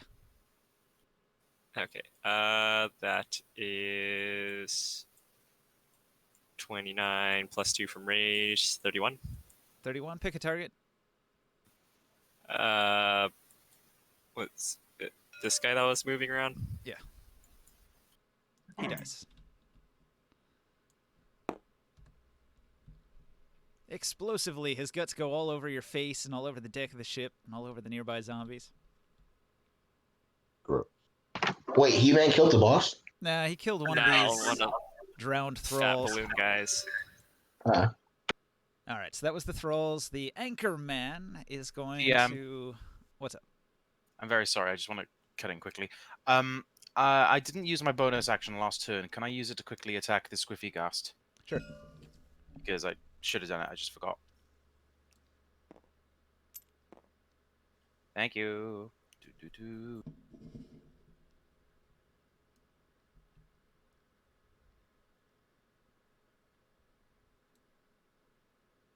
Does a 14 hit? No.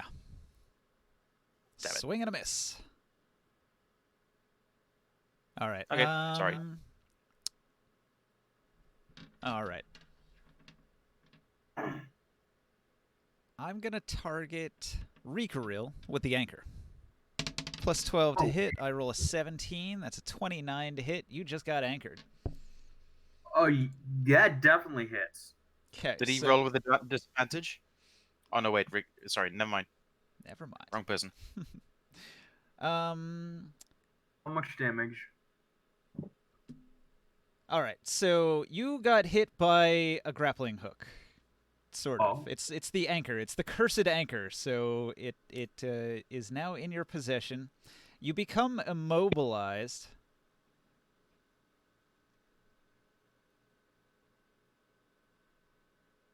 And you gain horror. The horror does 8 points of stress damage to you. How does this even work? How does this work? I'm a literal monster right now. It's a magical effect. So horror will inflict a d12 points of stress damage every turn while you are That's a lot. immobilized. Immobilized. Wait, say that again? So when you're anchored, you can't move. You have a movement of 0. And Yeah, you're- the stress thing. and you'll gain a d12 One stress every D12. turn while you're anchored. So Even worse I'm at than the werewolf right now. So that's what the anchor man does. The drowned crew, he's gonna do some other stuff. Damn it, Will Ferrell. Okay. Drowned crew. He snarls for more of his crew to rise. I roll a nat 20 on that one, which means another squiffy ghast appears. God, how many people are in this fucking boat? It's like a clown car. All of them. Clown car. Hit. All right. This squiffy ghast climbs up from, or he climbs down out of the rigging way over here. He was tangled in the ropes at the front of the ship, but here he is. So, let's see. That was a legendary action to summon a squiffy ghast, and then he points at Rikaril. Rikaril, mutiny! Oh shit! DC Oh, no. 19 wisdom save, Rikaril. Oh no. Oh, Do no. we finally get to kill Rick Real? This tavern is mine if he dies. Time to kill the werewolf. Is what? This tavern. I think it's tavern if he dies. You do own part of it, 30%, soon to be 100%. Save what? It is a Yes, DC, wisdom save. DC 19 wisdom save. Damn Oh, it! Oh my god. Damn it! God Fucking fucking bad. damn it! all right, lucky day. You did not get the mutiny charm. You are not controlling this dog. Can you re-roll that? I was about to do the check instead, but I'm glad I didn't. It's a wisdom save? You did check. You put and check. No, I was about to do check. All right, he's going Oh. he's going to throw a harpoon. He's going to throw it at He-Man. Okay. I roll a 2. Disadvantage? Shit. Okay. With Let's roll my nat one. disadvantage. He doesn't get a nat one. He doesn't get a nat 1. And then he's going to move. Let's see. 5, 10, 15, 20, 25, 30. He moves towards the back of the ship over here. Catwoman. Like you. I'm going to kill you. Come back here. I reuse my Yeah, attack hey, of doing over opportunity there. on a different thrall. He goes over behind that crate and continues to shout orders from back here. His harpoon missed, and that's the end of the initiative. So, the new roll, bam! Zalder's first.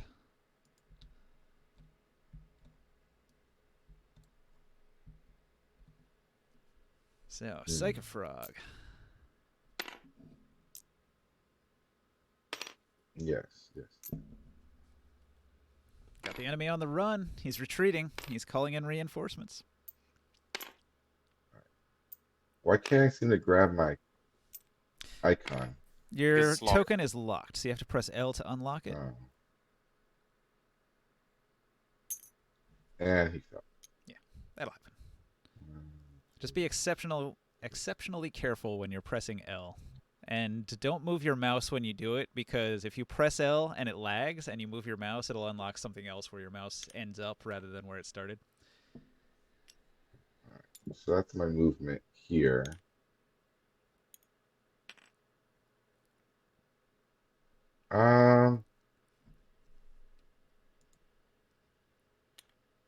Yeah, why not?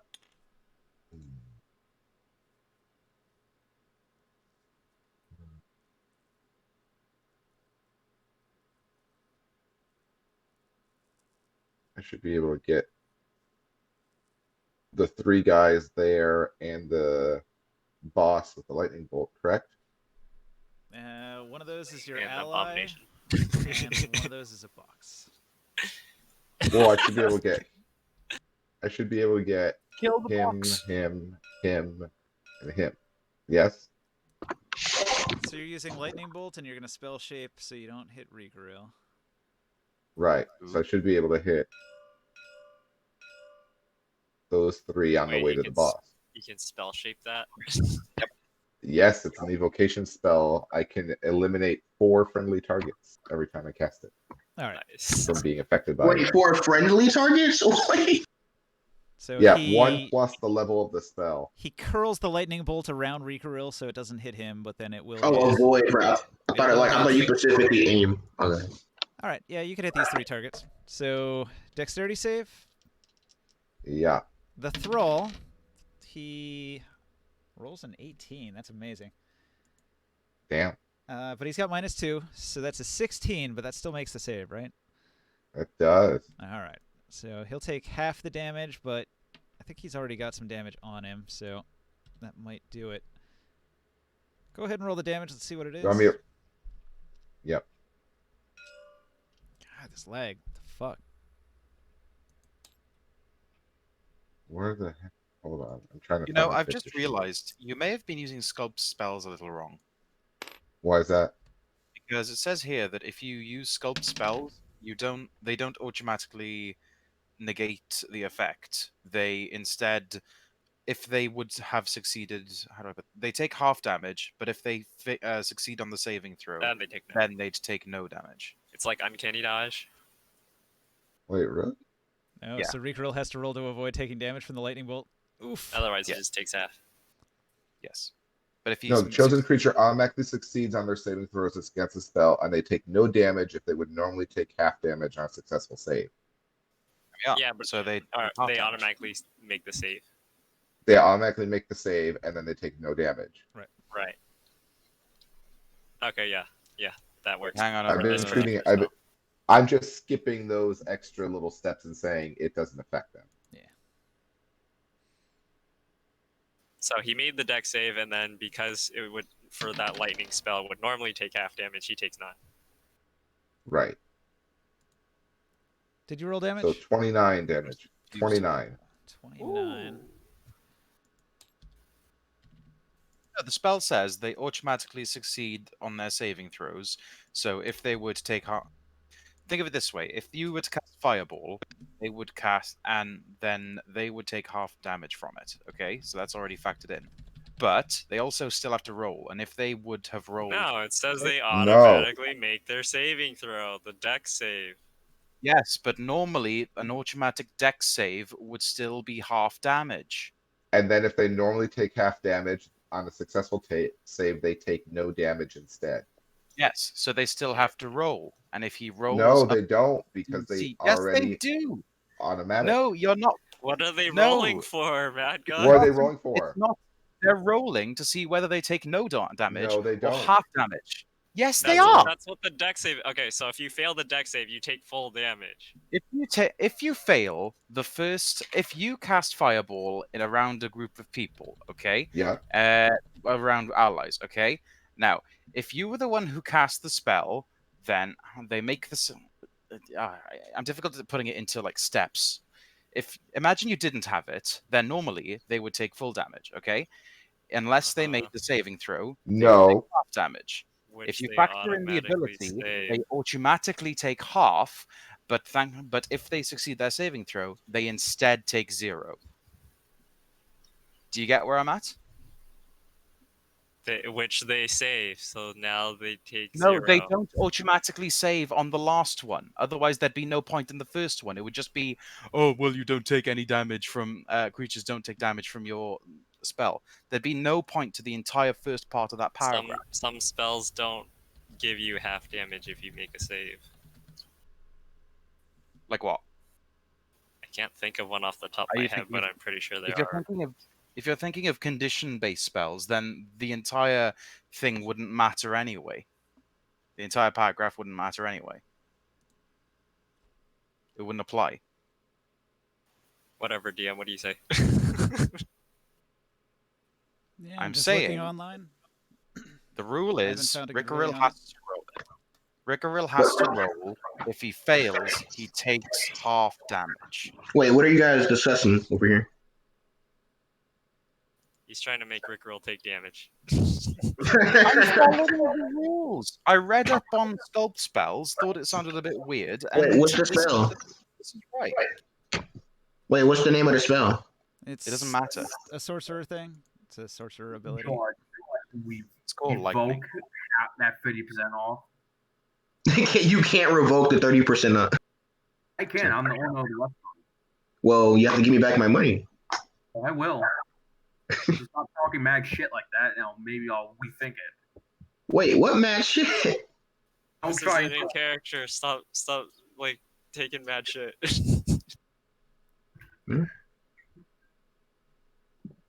Trying to find where that is in the sorcerer listing. Is it one of his 3rd level abilities?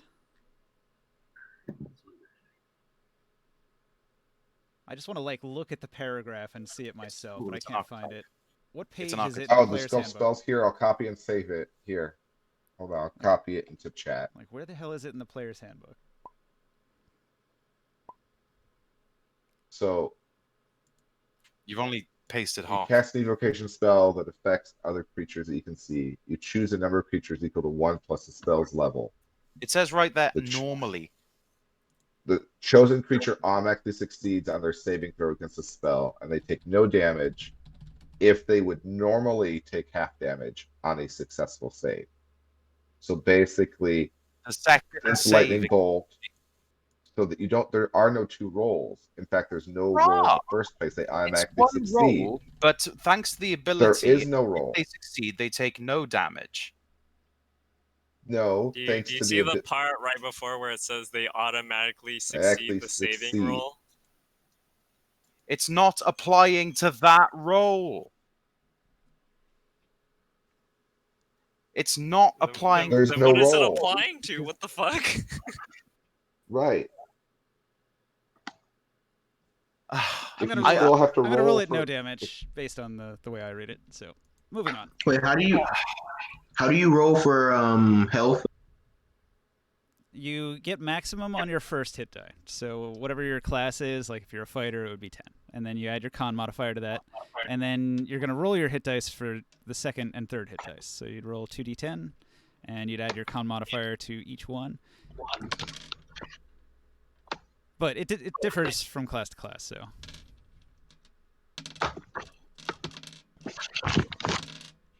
Use whatever's appropriate.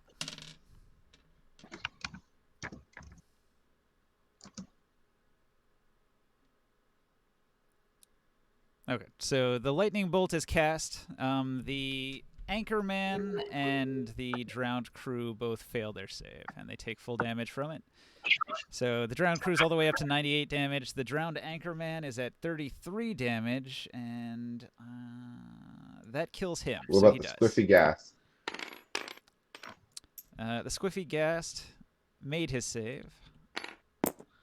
So he takes 14. All right, so he dies too.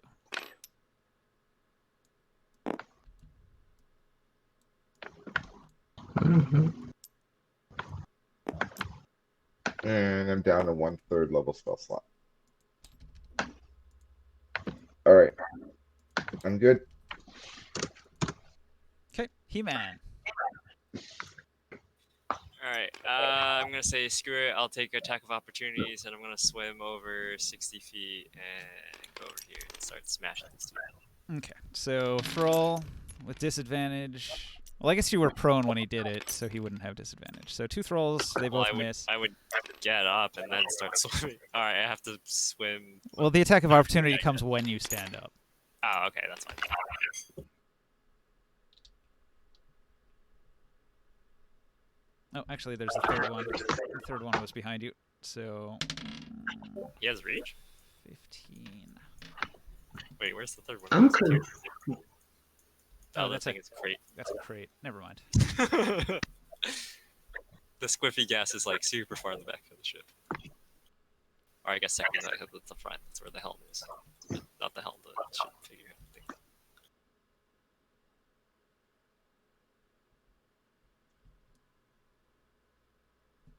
So He-Man moves.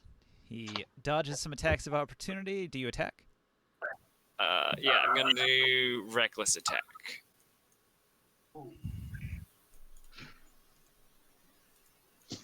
That is a 27. Is that exceptional?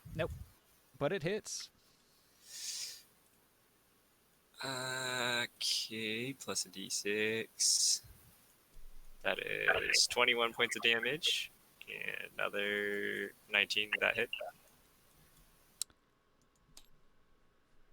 Yeah. Damn, all these ones. What the hell?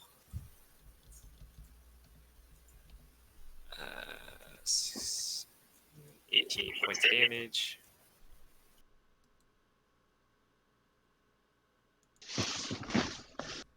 Puts him at 137 damage. Oof. He's taking a lot of hits.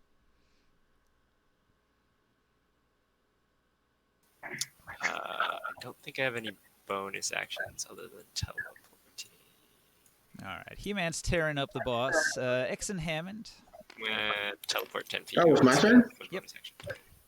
All right. So again, like there's always the reliable, which is guiding bolt. Never failed me once. Just get that. Well, never failed me more than twice. Oh, it's going to. Good thing I'm not going to use it. I want to get closer. Look, I can give myself. All right. I 5, put on- 10, There, that- 15, 20, 25, 30. Puts you here. Like, am I close enough to the boss to get? The boss is 15 feet away from you. Wasn't it 15 feet away before? He retreated. Yeah, he ran. Damn it. Well. Are you watching the stream? Yes, I've cast guiding bolt like a lot, Yes. like a lot. Don't This is just for like future advice, but usually if you're the only one really attacking something with guiding bolt or with attacks, roll a lower level guiding bolt, make sure it hits, get the advantage, and then use a higher level guiding bolt to get advantage to hit with that one to do a lot of damage. Guiding bolt is guiding bolt. Okay. Instead of just opening with a level 3 guiding bolt, use a level 1 first. The man likes to gamble. Well, I want to use guiding bolt again. You guiding bolt. Take your shot. watch it. It's gonna miss. By the way, Psycho Frog, down here is what happens with sculpt spells. Where? Down here. Yeah.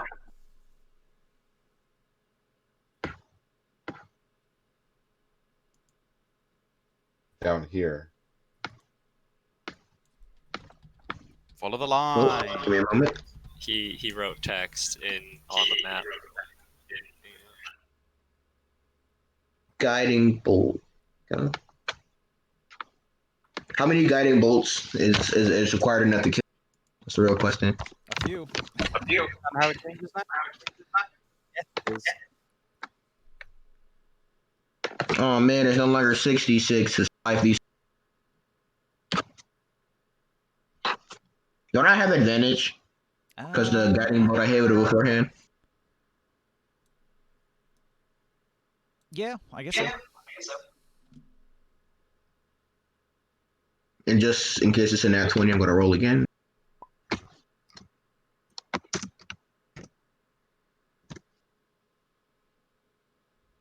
Okay. Those are both hits either way, right? Yes. Roll some damage. 5, Pew pew pew. Guiding bolts. 12 damage. 12 damage. That puts him at 149. He's only at 69. 149 damage. Damn it. That's not 69. The boss's health bar is like 75% done. Yeah, but he's not at 69. Nope, not anymore. Wait, Ron, can you heal him? What? I was serious. Heal who? The boss? The boss, yes. Oh. We can't get him back up to 69. All right, After X and Hammond, Houdini. He's dead. And then Scorpic. Just going down the initiative order.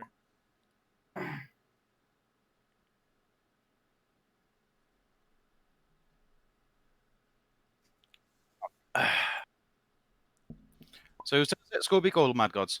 Well, both. Hang on. I don't have time to argue with you right now. Long, give me a sec.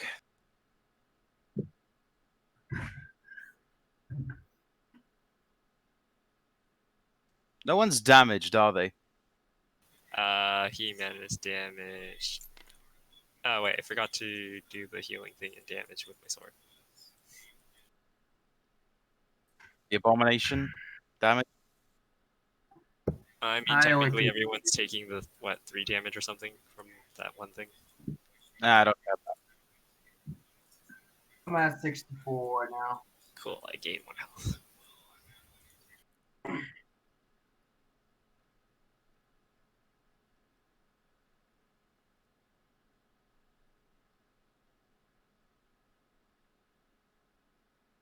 I'm still waiting for an answer. Is the Abomination damaged?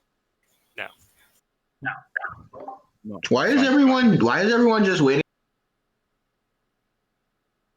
No one's damaged. Then it means I don't really have to heal anyone. I'm going to action. I'm going to attack the drowned thralls. 1 beam for each. Bonus action. I'm going to attack the Squiffy Ghast that didn't move. This one. All right.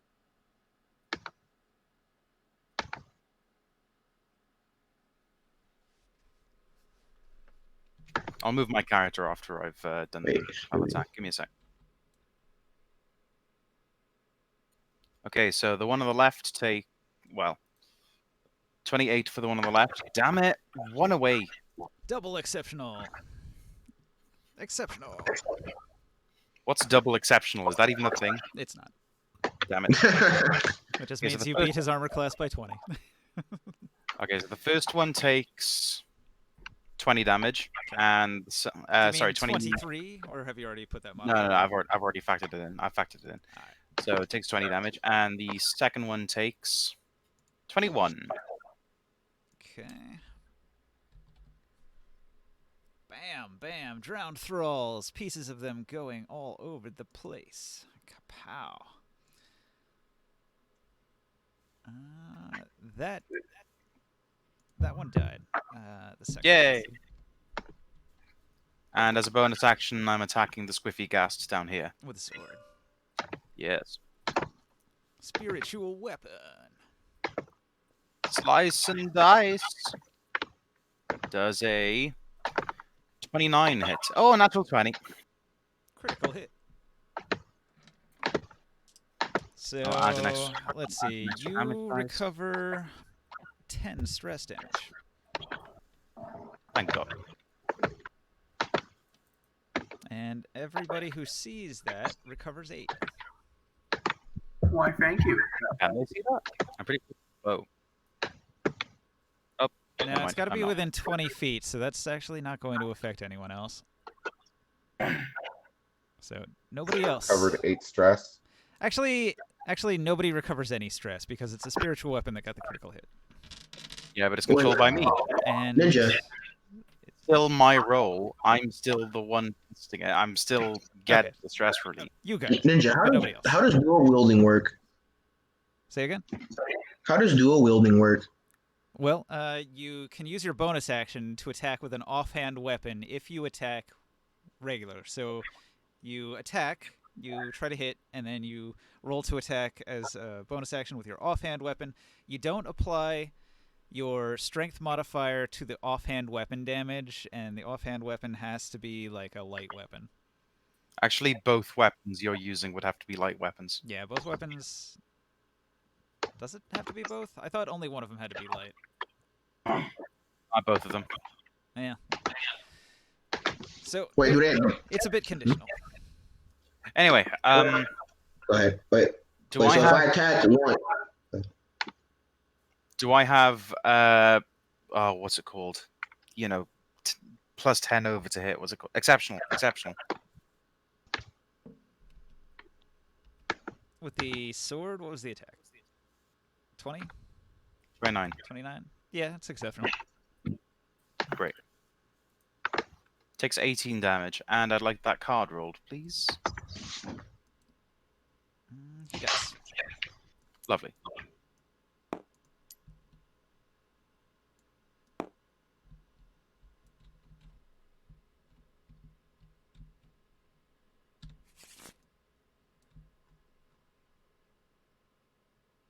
It doesn't do anything. Whose turn is it? Normal damage of a random energy type. Okay. Well, your spiritual weapon suddenly does a bunch of radiant damage. Oh, that's... Doesn't that already... Oh, yeah, it doesn't do that. It does force. Okay, so that was Okay. your attack, bonus action. After Mad God, it's Rikaril's turn. So Am I still? you're in beast form, so you take 6 stress from that. And you have horror, which means you take an additional 2 stress from the horror. Yeah.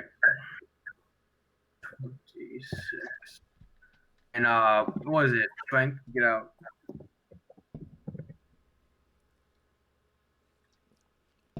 You got anchored, right? Yeah, you can make a strength athletics check to try to break it. That's a 12. 12. All right.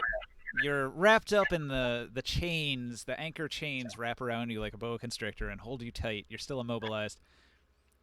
Try that athletics then. Well, that's what you just rolled. It was a strength athletics. Oh, all right. Okay, so Rikuril struggles mightily. I'm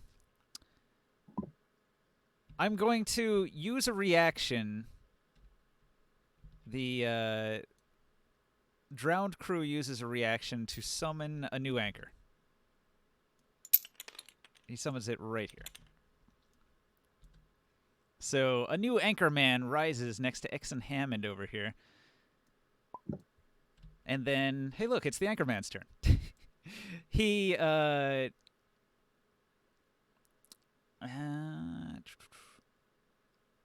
you know what? Rikuril, you weren't anchored. Because the Anchorman got killed with a lightning bolt moments before, so you were no longer anchored. Oh. So you actually do have movement if you want to move. Who's the guy summoning the Anchorman? The boss. Yeah, I'm going straight towards him and I'm leaping. The slam attack. 5, 10, 15, 20, 25, 30.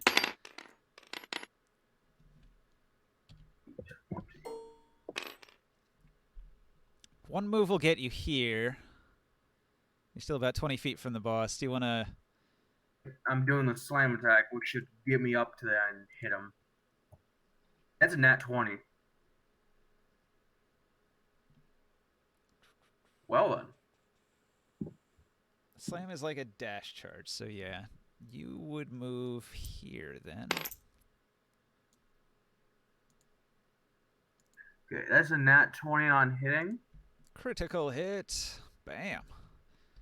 With a melee attack, roundhouse, normal damage, and a free attack against all adjacent foes at the same bonus. All right. So first, we're doing the slam attack. Roll that one. 6 damage, and he has a -2 initiative and -2 AC.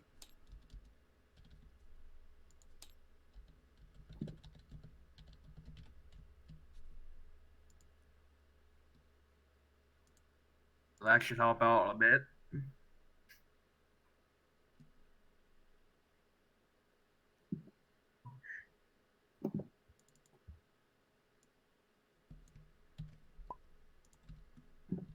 Let me get a token for this.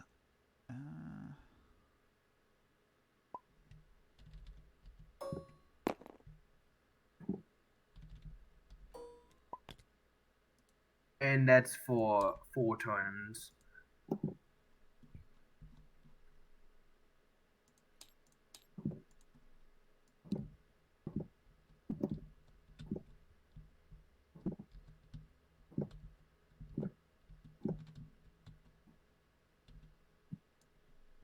All right. There's a debuff token for him. All right. So you get a free attack because of your critical hit. So roll to hit again. Oh, nice.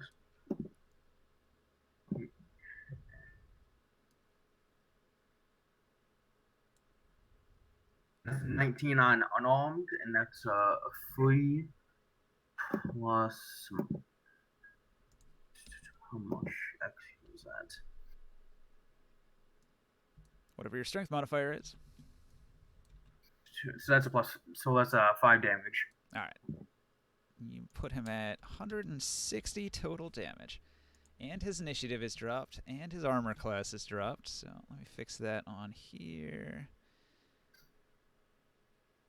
Drowned crew goes to -5. That's a really bad initiative. They deserve it.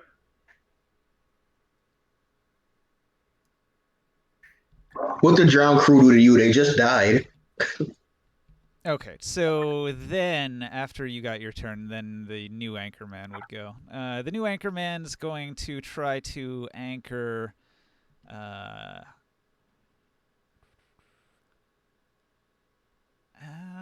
He saw that spell that Zolder cast, so he's going to try to anchor Zolder. That is a 30 to hit with the anchor. Zolder, catch! Cursed anchor lands in your lap.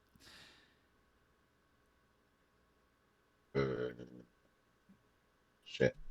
So you are now immobilized. How do I get rid of the anchor? It's a strength athletics check to remove the anchor. What's the DC? 20, I think. It's pretty tough.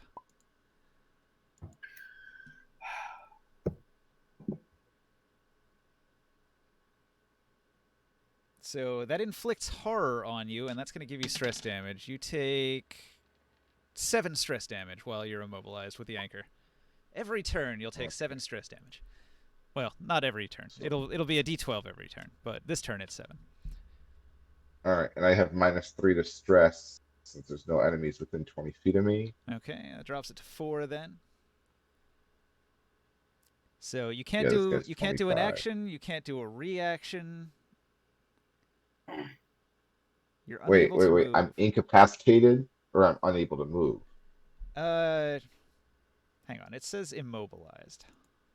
Okay, so I just can't move. I can still do action. Conditions immobilized.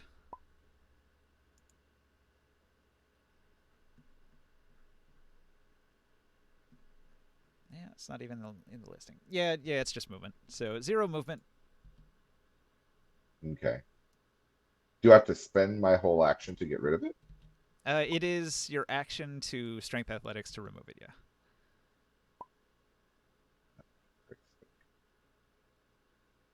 It's basically just to lock you down, hold you in place, and allow other things to grab you and explode. That's fun. That's very Plus the stress damage. Yeah, plus the stress damage.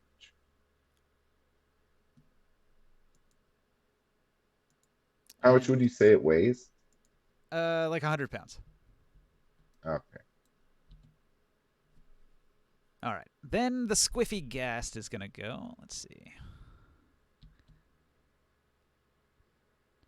He runs across the deck.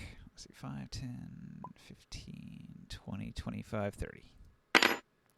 Hey, look, you have a friend standing behind you. Yeah. The Squiffy Ghast runs up to you. He's going to...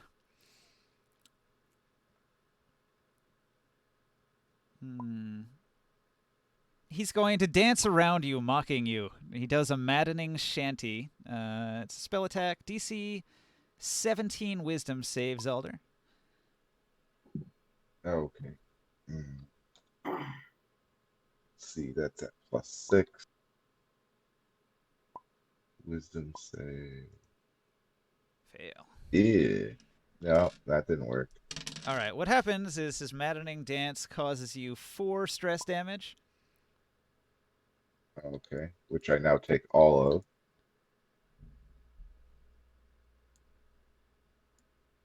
Okay. And you also get a Anything debuff. else? Oh no.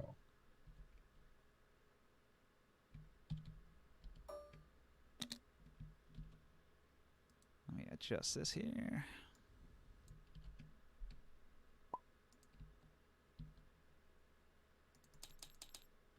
All right, this is an until camp debuff. So Zelder now takes an additional 2 stress anytime he takes stress.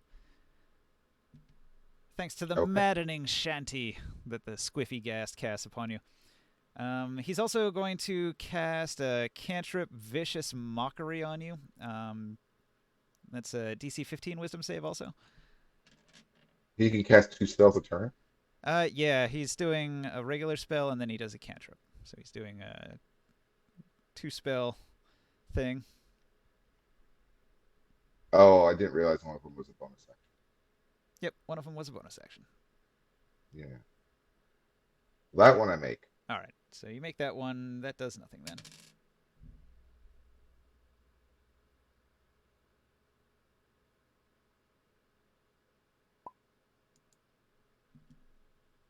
Okay, I don't have any more of those. So then it goes to the Drowned Crew. The Drowned Crew says, "Where's my crew? Come on, crew, you're failing me. You're failing your captain." And one lonely drowned thrall responds to his summon. So I'm gonna spawn a new one here, and he comes out of the lower hold down here. He emerges from the lower deck and he goes, "Rrrr." And the drowned crew is like, "Ah, you're worthless. You're all worthless to me." All right, so he did reaction. He did legendary. His action is going to be to stab He-Man. He's evil, so he has disadvantage. I roll 8 and 16, so 8 plus 12 is 20. That doesn't hit He-Man.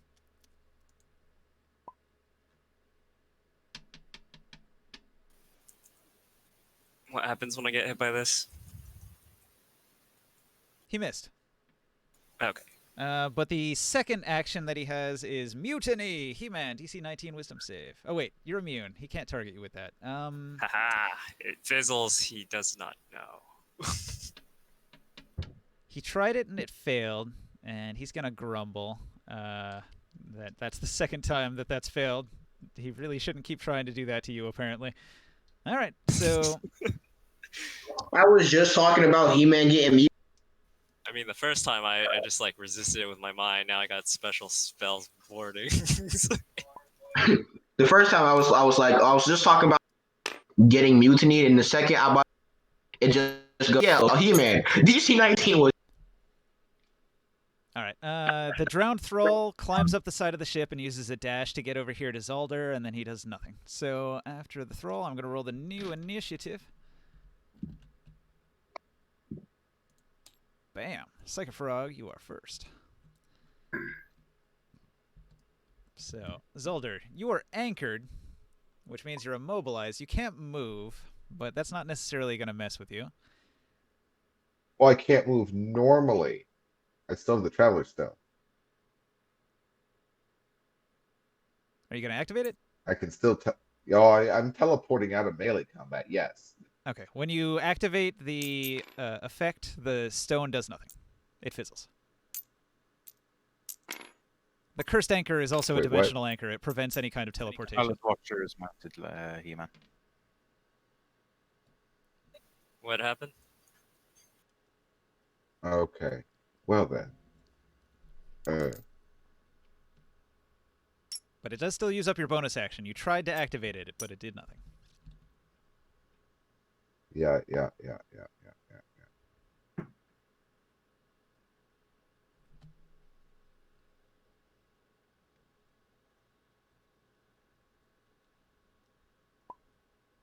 It's curse, so Dispel Magic wouldn't necessarily work on it. I need to remove curse. Oh, yeah, I had this other drown thrall. I forgot to move him. I'm going to put him over here. He doesn't do anything, though.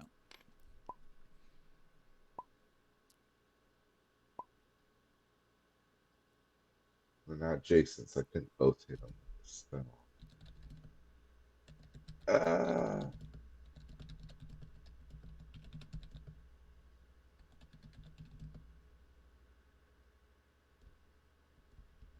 I think we're slowly breaking Mad Cod's mind.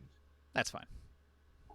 You are. It's so easy to comprehend, but Well, I don't no, see why you don't. The reason why we're saying it doesn't is because there are very specific, like, uncanny dodge. We'll state specifically that you still have to roll, and then if you take full damage, you take half, and if you were to take half damage, you take none instead. This one specifically says you just automatically save and you take none instead of half. If it Automatically tell you save the effect of the spell. If Fireball specifically states that you take half damage on the successful save, then you automatically take half damage. Now, because of the original ability, because of the class feature, if you had hang on, where am I going with this? With the original class feature, thanks to it, instead of half damage, you also get the option to roll normally, and then if you would have automatically succeeded, you then take no damage. If you fail the saving throw, then you take half damage of the original spell. No. It's Yes. you take no damage. No. If you succeed the saving throw. No, you You don't think- roll. You automatically succeed do and roll. take no damage. It You do says it not. right in the palm of my hand. The chosen creatures automatically succeed their saving throws against the spell, and they take no damage if they would normally save half If they would damage on a normally successful save. That's the Exactly. Anyway, So they have I'm to moving roll on. normally. We've They already have had a to ruling roll from normally for RDF. saving throw. It takes no damage. Thank you. I am going to.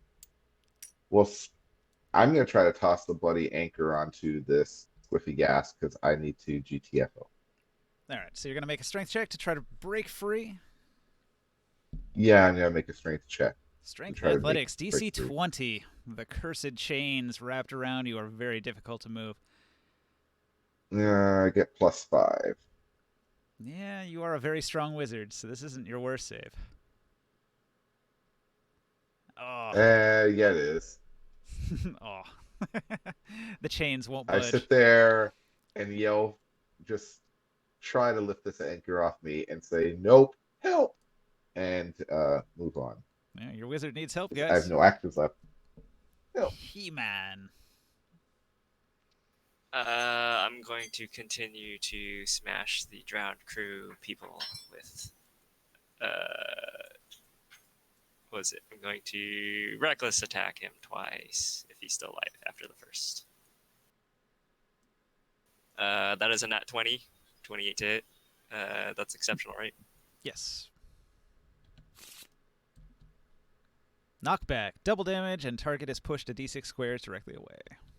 I roll a 6. You just sent him flying 30 feet. Okay, this is. I'm going to re-roll one of the ones. It's still a 1. Add the d6 bonus damage. So that is 31 plus 2 more for rage. 34 Wait, no, 33. 33 points of damage. Wait, so he already got knocked back, so now I have to move to him? Yep. You sent him Oh. flying. Wait, what is this debuff? Slam debuff. That's what he has. Because he got slammed. That's from me critting? No. That's Rikuril hit him with a slam attack. It's Darkest Dungeon Okay. ability that gives him a debuff. Alright, stress heal. Stress heal. It's gonna do 9 for you. It's gonna do an additional 9 stress relief to Rikuril. Wait, how much? How much? 9 stress relief for Rikuril because he just saw He-Man land a critical hit. Did Exenhammond also heal the stress? Nah, he's too far away. Excellent. Yes! Alright, I swim after the drowned crew. Alright. And go down again. So he went 30 feet. If you move 30 feet to catch up, you should be able to get to him and attack again. Is 18 hit? 18 does it. Okay, 21 plus the 1d6 bonus damage. That is 26 plus 2 rage, 28 more damage. Splat! You kill the drowned crew. Yeah, I got the big one. Huzzah.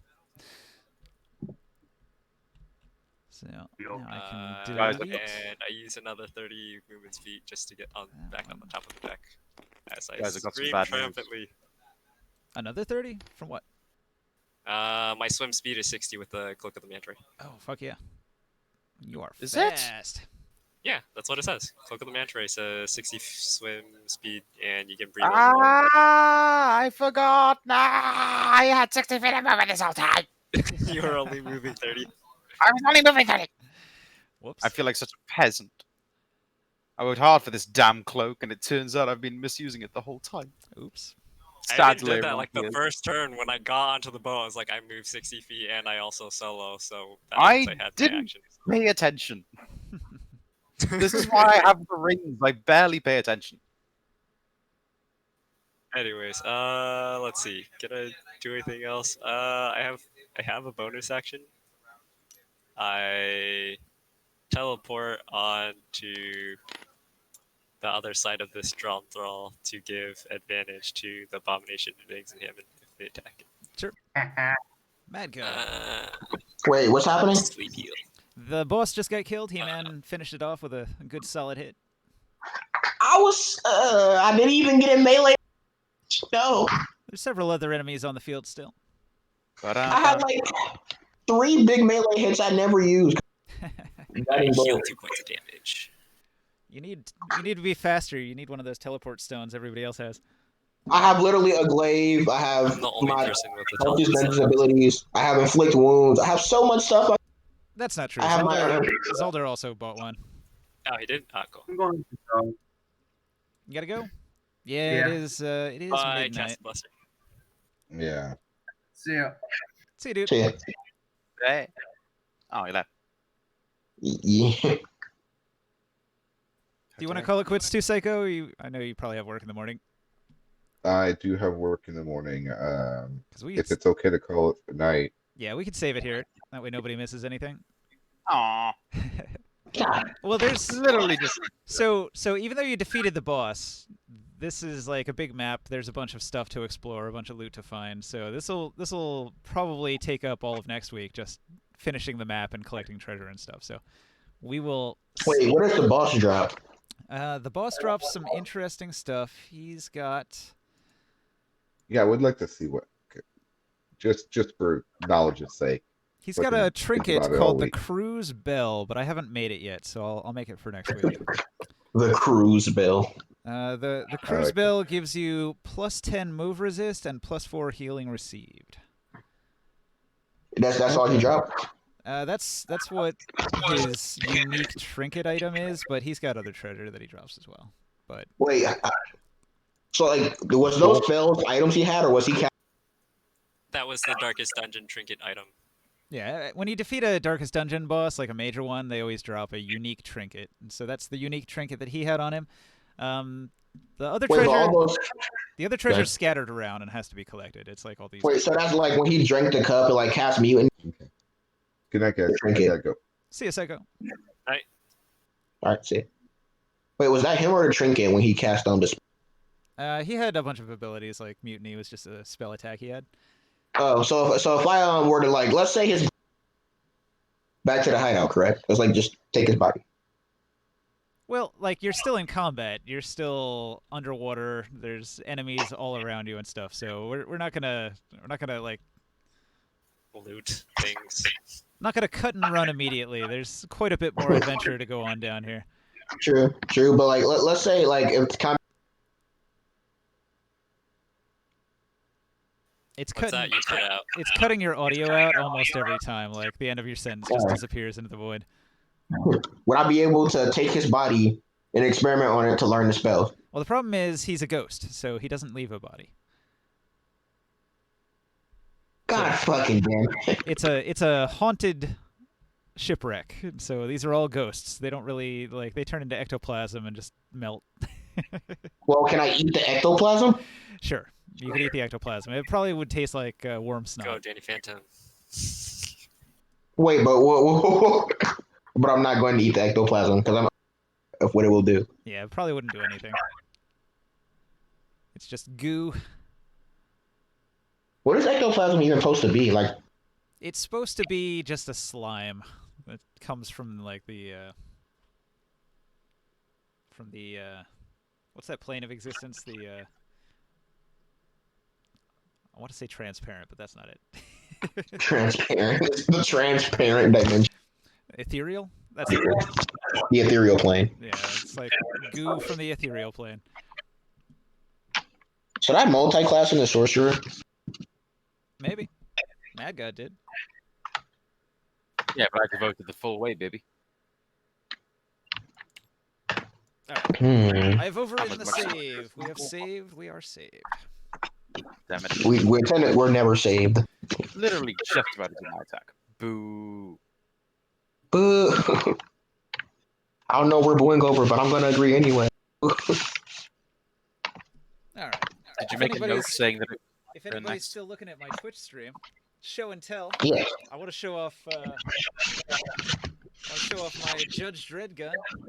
Take a look at this on the. Hey, look at that! You just lost a viewer. I wonder who that could have been. I know the stream is over, but I want to show you my gun. Check it out. It's pretty cool. Already left. It's a movie prop, so it's not a real one. I know, but like I wasn't expecting that. Like I know the stream is, but I have a gun. It's pretty fucking cool. It's Judge Dredd's gun from the movie. If you've ever seen the Judge Dredd movie with Carl Urban, really I good wasn't action figure. expecting the. Is this TOS? Is this TOS? I have It not is- seen that movie. It is a lump of plastic. It is not a weapon. The trigger doesn't even pull. It's just, it looks like a pretty cool movie gun. So check it out. I was waiting you to pull the trigger, and we just hear the loudest bang through the microphone. So if you happen to be looking at the stream, check out my handcrafted paint job and the shininess of it. You almost. Wait, you actually painted it? It didn't just come in black plastic? This is 3D printed. I made it. It came in several parts. This was one part. The lower part is 2 halves, and the handle is 2 halves. So 1, 2, 3, 4, 5 pieces. I had to glue all those pieces together, and then I had to use like an epoxy to glue them together. Then I had to do all sorts of sanding so that it wouldn't have like a nasty seam here where the pieces fit together. So I had to sand all this out real nice, and then I painted it with a base layer that was sort of like a gray that got rid of some of the 3D printing lines. It's real hard to see, but if I showed you super close up, it's got like printing lines. So the paint sort of covers it up a little bit. So I painted it all. Wait, nice. Ninja, I have a question. What's up? Is Goodberry a good spell? No. Okay. I mean, if Why do it's, you say that? if it's a cantrip, it's garbage. That's rule of thumb. No, Just- Goodberry's a first Is level it spell. good for a cantrip? First Good level for a spells also pretty terrible. Goodberry? Why? What's wrong with Goodberry? What's that one do? It gives you like a bonus on saves or something. No, Goodberry You- it gives you 10 berries, and if you eat 1 berry, you're full for the day, and you. Oh, that's the food one. So Yeah. Goodberry is a Druid Ranger spell. That's actually super useful if you're doing a lot of overland, overworld kind of games. So we had one adventure where everybody was trying to go fight some griffins in the wilderness to the north. So we did this big overworld adventure where it was a hex crawl. People were moving across the world map, and they had to eat periodically as they traveled. So if you had the good berry spell, it could be really useful on an adventure like that, where you're Are we ever likely- gonna do one like that? Oh, yeah, it's totally up to you guys as players. So your base is out there in the wilderness. You could say, or I could even do something behind the scenes that there's like some event that's going to happen at your base, and then like maybe bandits are going to attack your base and try to take it over because you're out there in the wildlands where the bandits hang out. So we could A have, banded raid for yeah, damn. so we could have like an entire adventure where it's like everybody's like banding together to try to save your house from bandits or something, and they come in with Wouldn't I cannons. have to pay them for that? The bandits are coming. But I would have to pay them, and I'm currently financially. Yeah, they'd probably demand a toll or something. That's a little backwards, must demanding a save toll my for passing family. through your land. I can just say, well, the bandits had loot. They probably worth it. You can just take their body. So there is I also, a big open world around my little hamlet here. You guys can go out and explore, although it's all basically RNG stuff. There's usually not a specific quest out there to go after, so it's just fighting whatever random and I noticed, creatures you encounter. and I know if you haven't really done You okay? it's mostly just been, I do this and I kill this and stuff like that. Okay. Just to bait I, them I, I do get want to say started. that I kind of know where you're coming from. Like, I understand, like, the whole, like, normally half part. But I'm just thinking that the automatic save part is, like, the other thing. I think the automatic save part cancels out the end part, which I don't understand why you would think that. It's not that it's canceling it out. It's just, it's actually more specifying that, like, if the spell is doing damage and says, the spell specifically says you're saving for half, then that half turns into none. Like, that's what I was trying to explain with the Sacred Flame thing, even though that's like a cantrip and only is a single target thing. But I that's- was trying to use that as a point for, like, well, that thing already does 0 damage, so that second part wouldn't, like, do anything to That- Sacred Flame because That would apply, yes. That logic would apply to Sacred Flame because Sacred Flame is basically deal damage or deal no damage already. Right. And thanks to the ability, it would do no damage whatsoever. It completely negates it. But if you take a spell like Fireball, Fireball specifically states that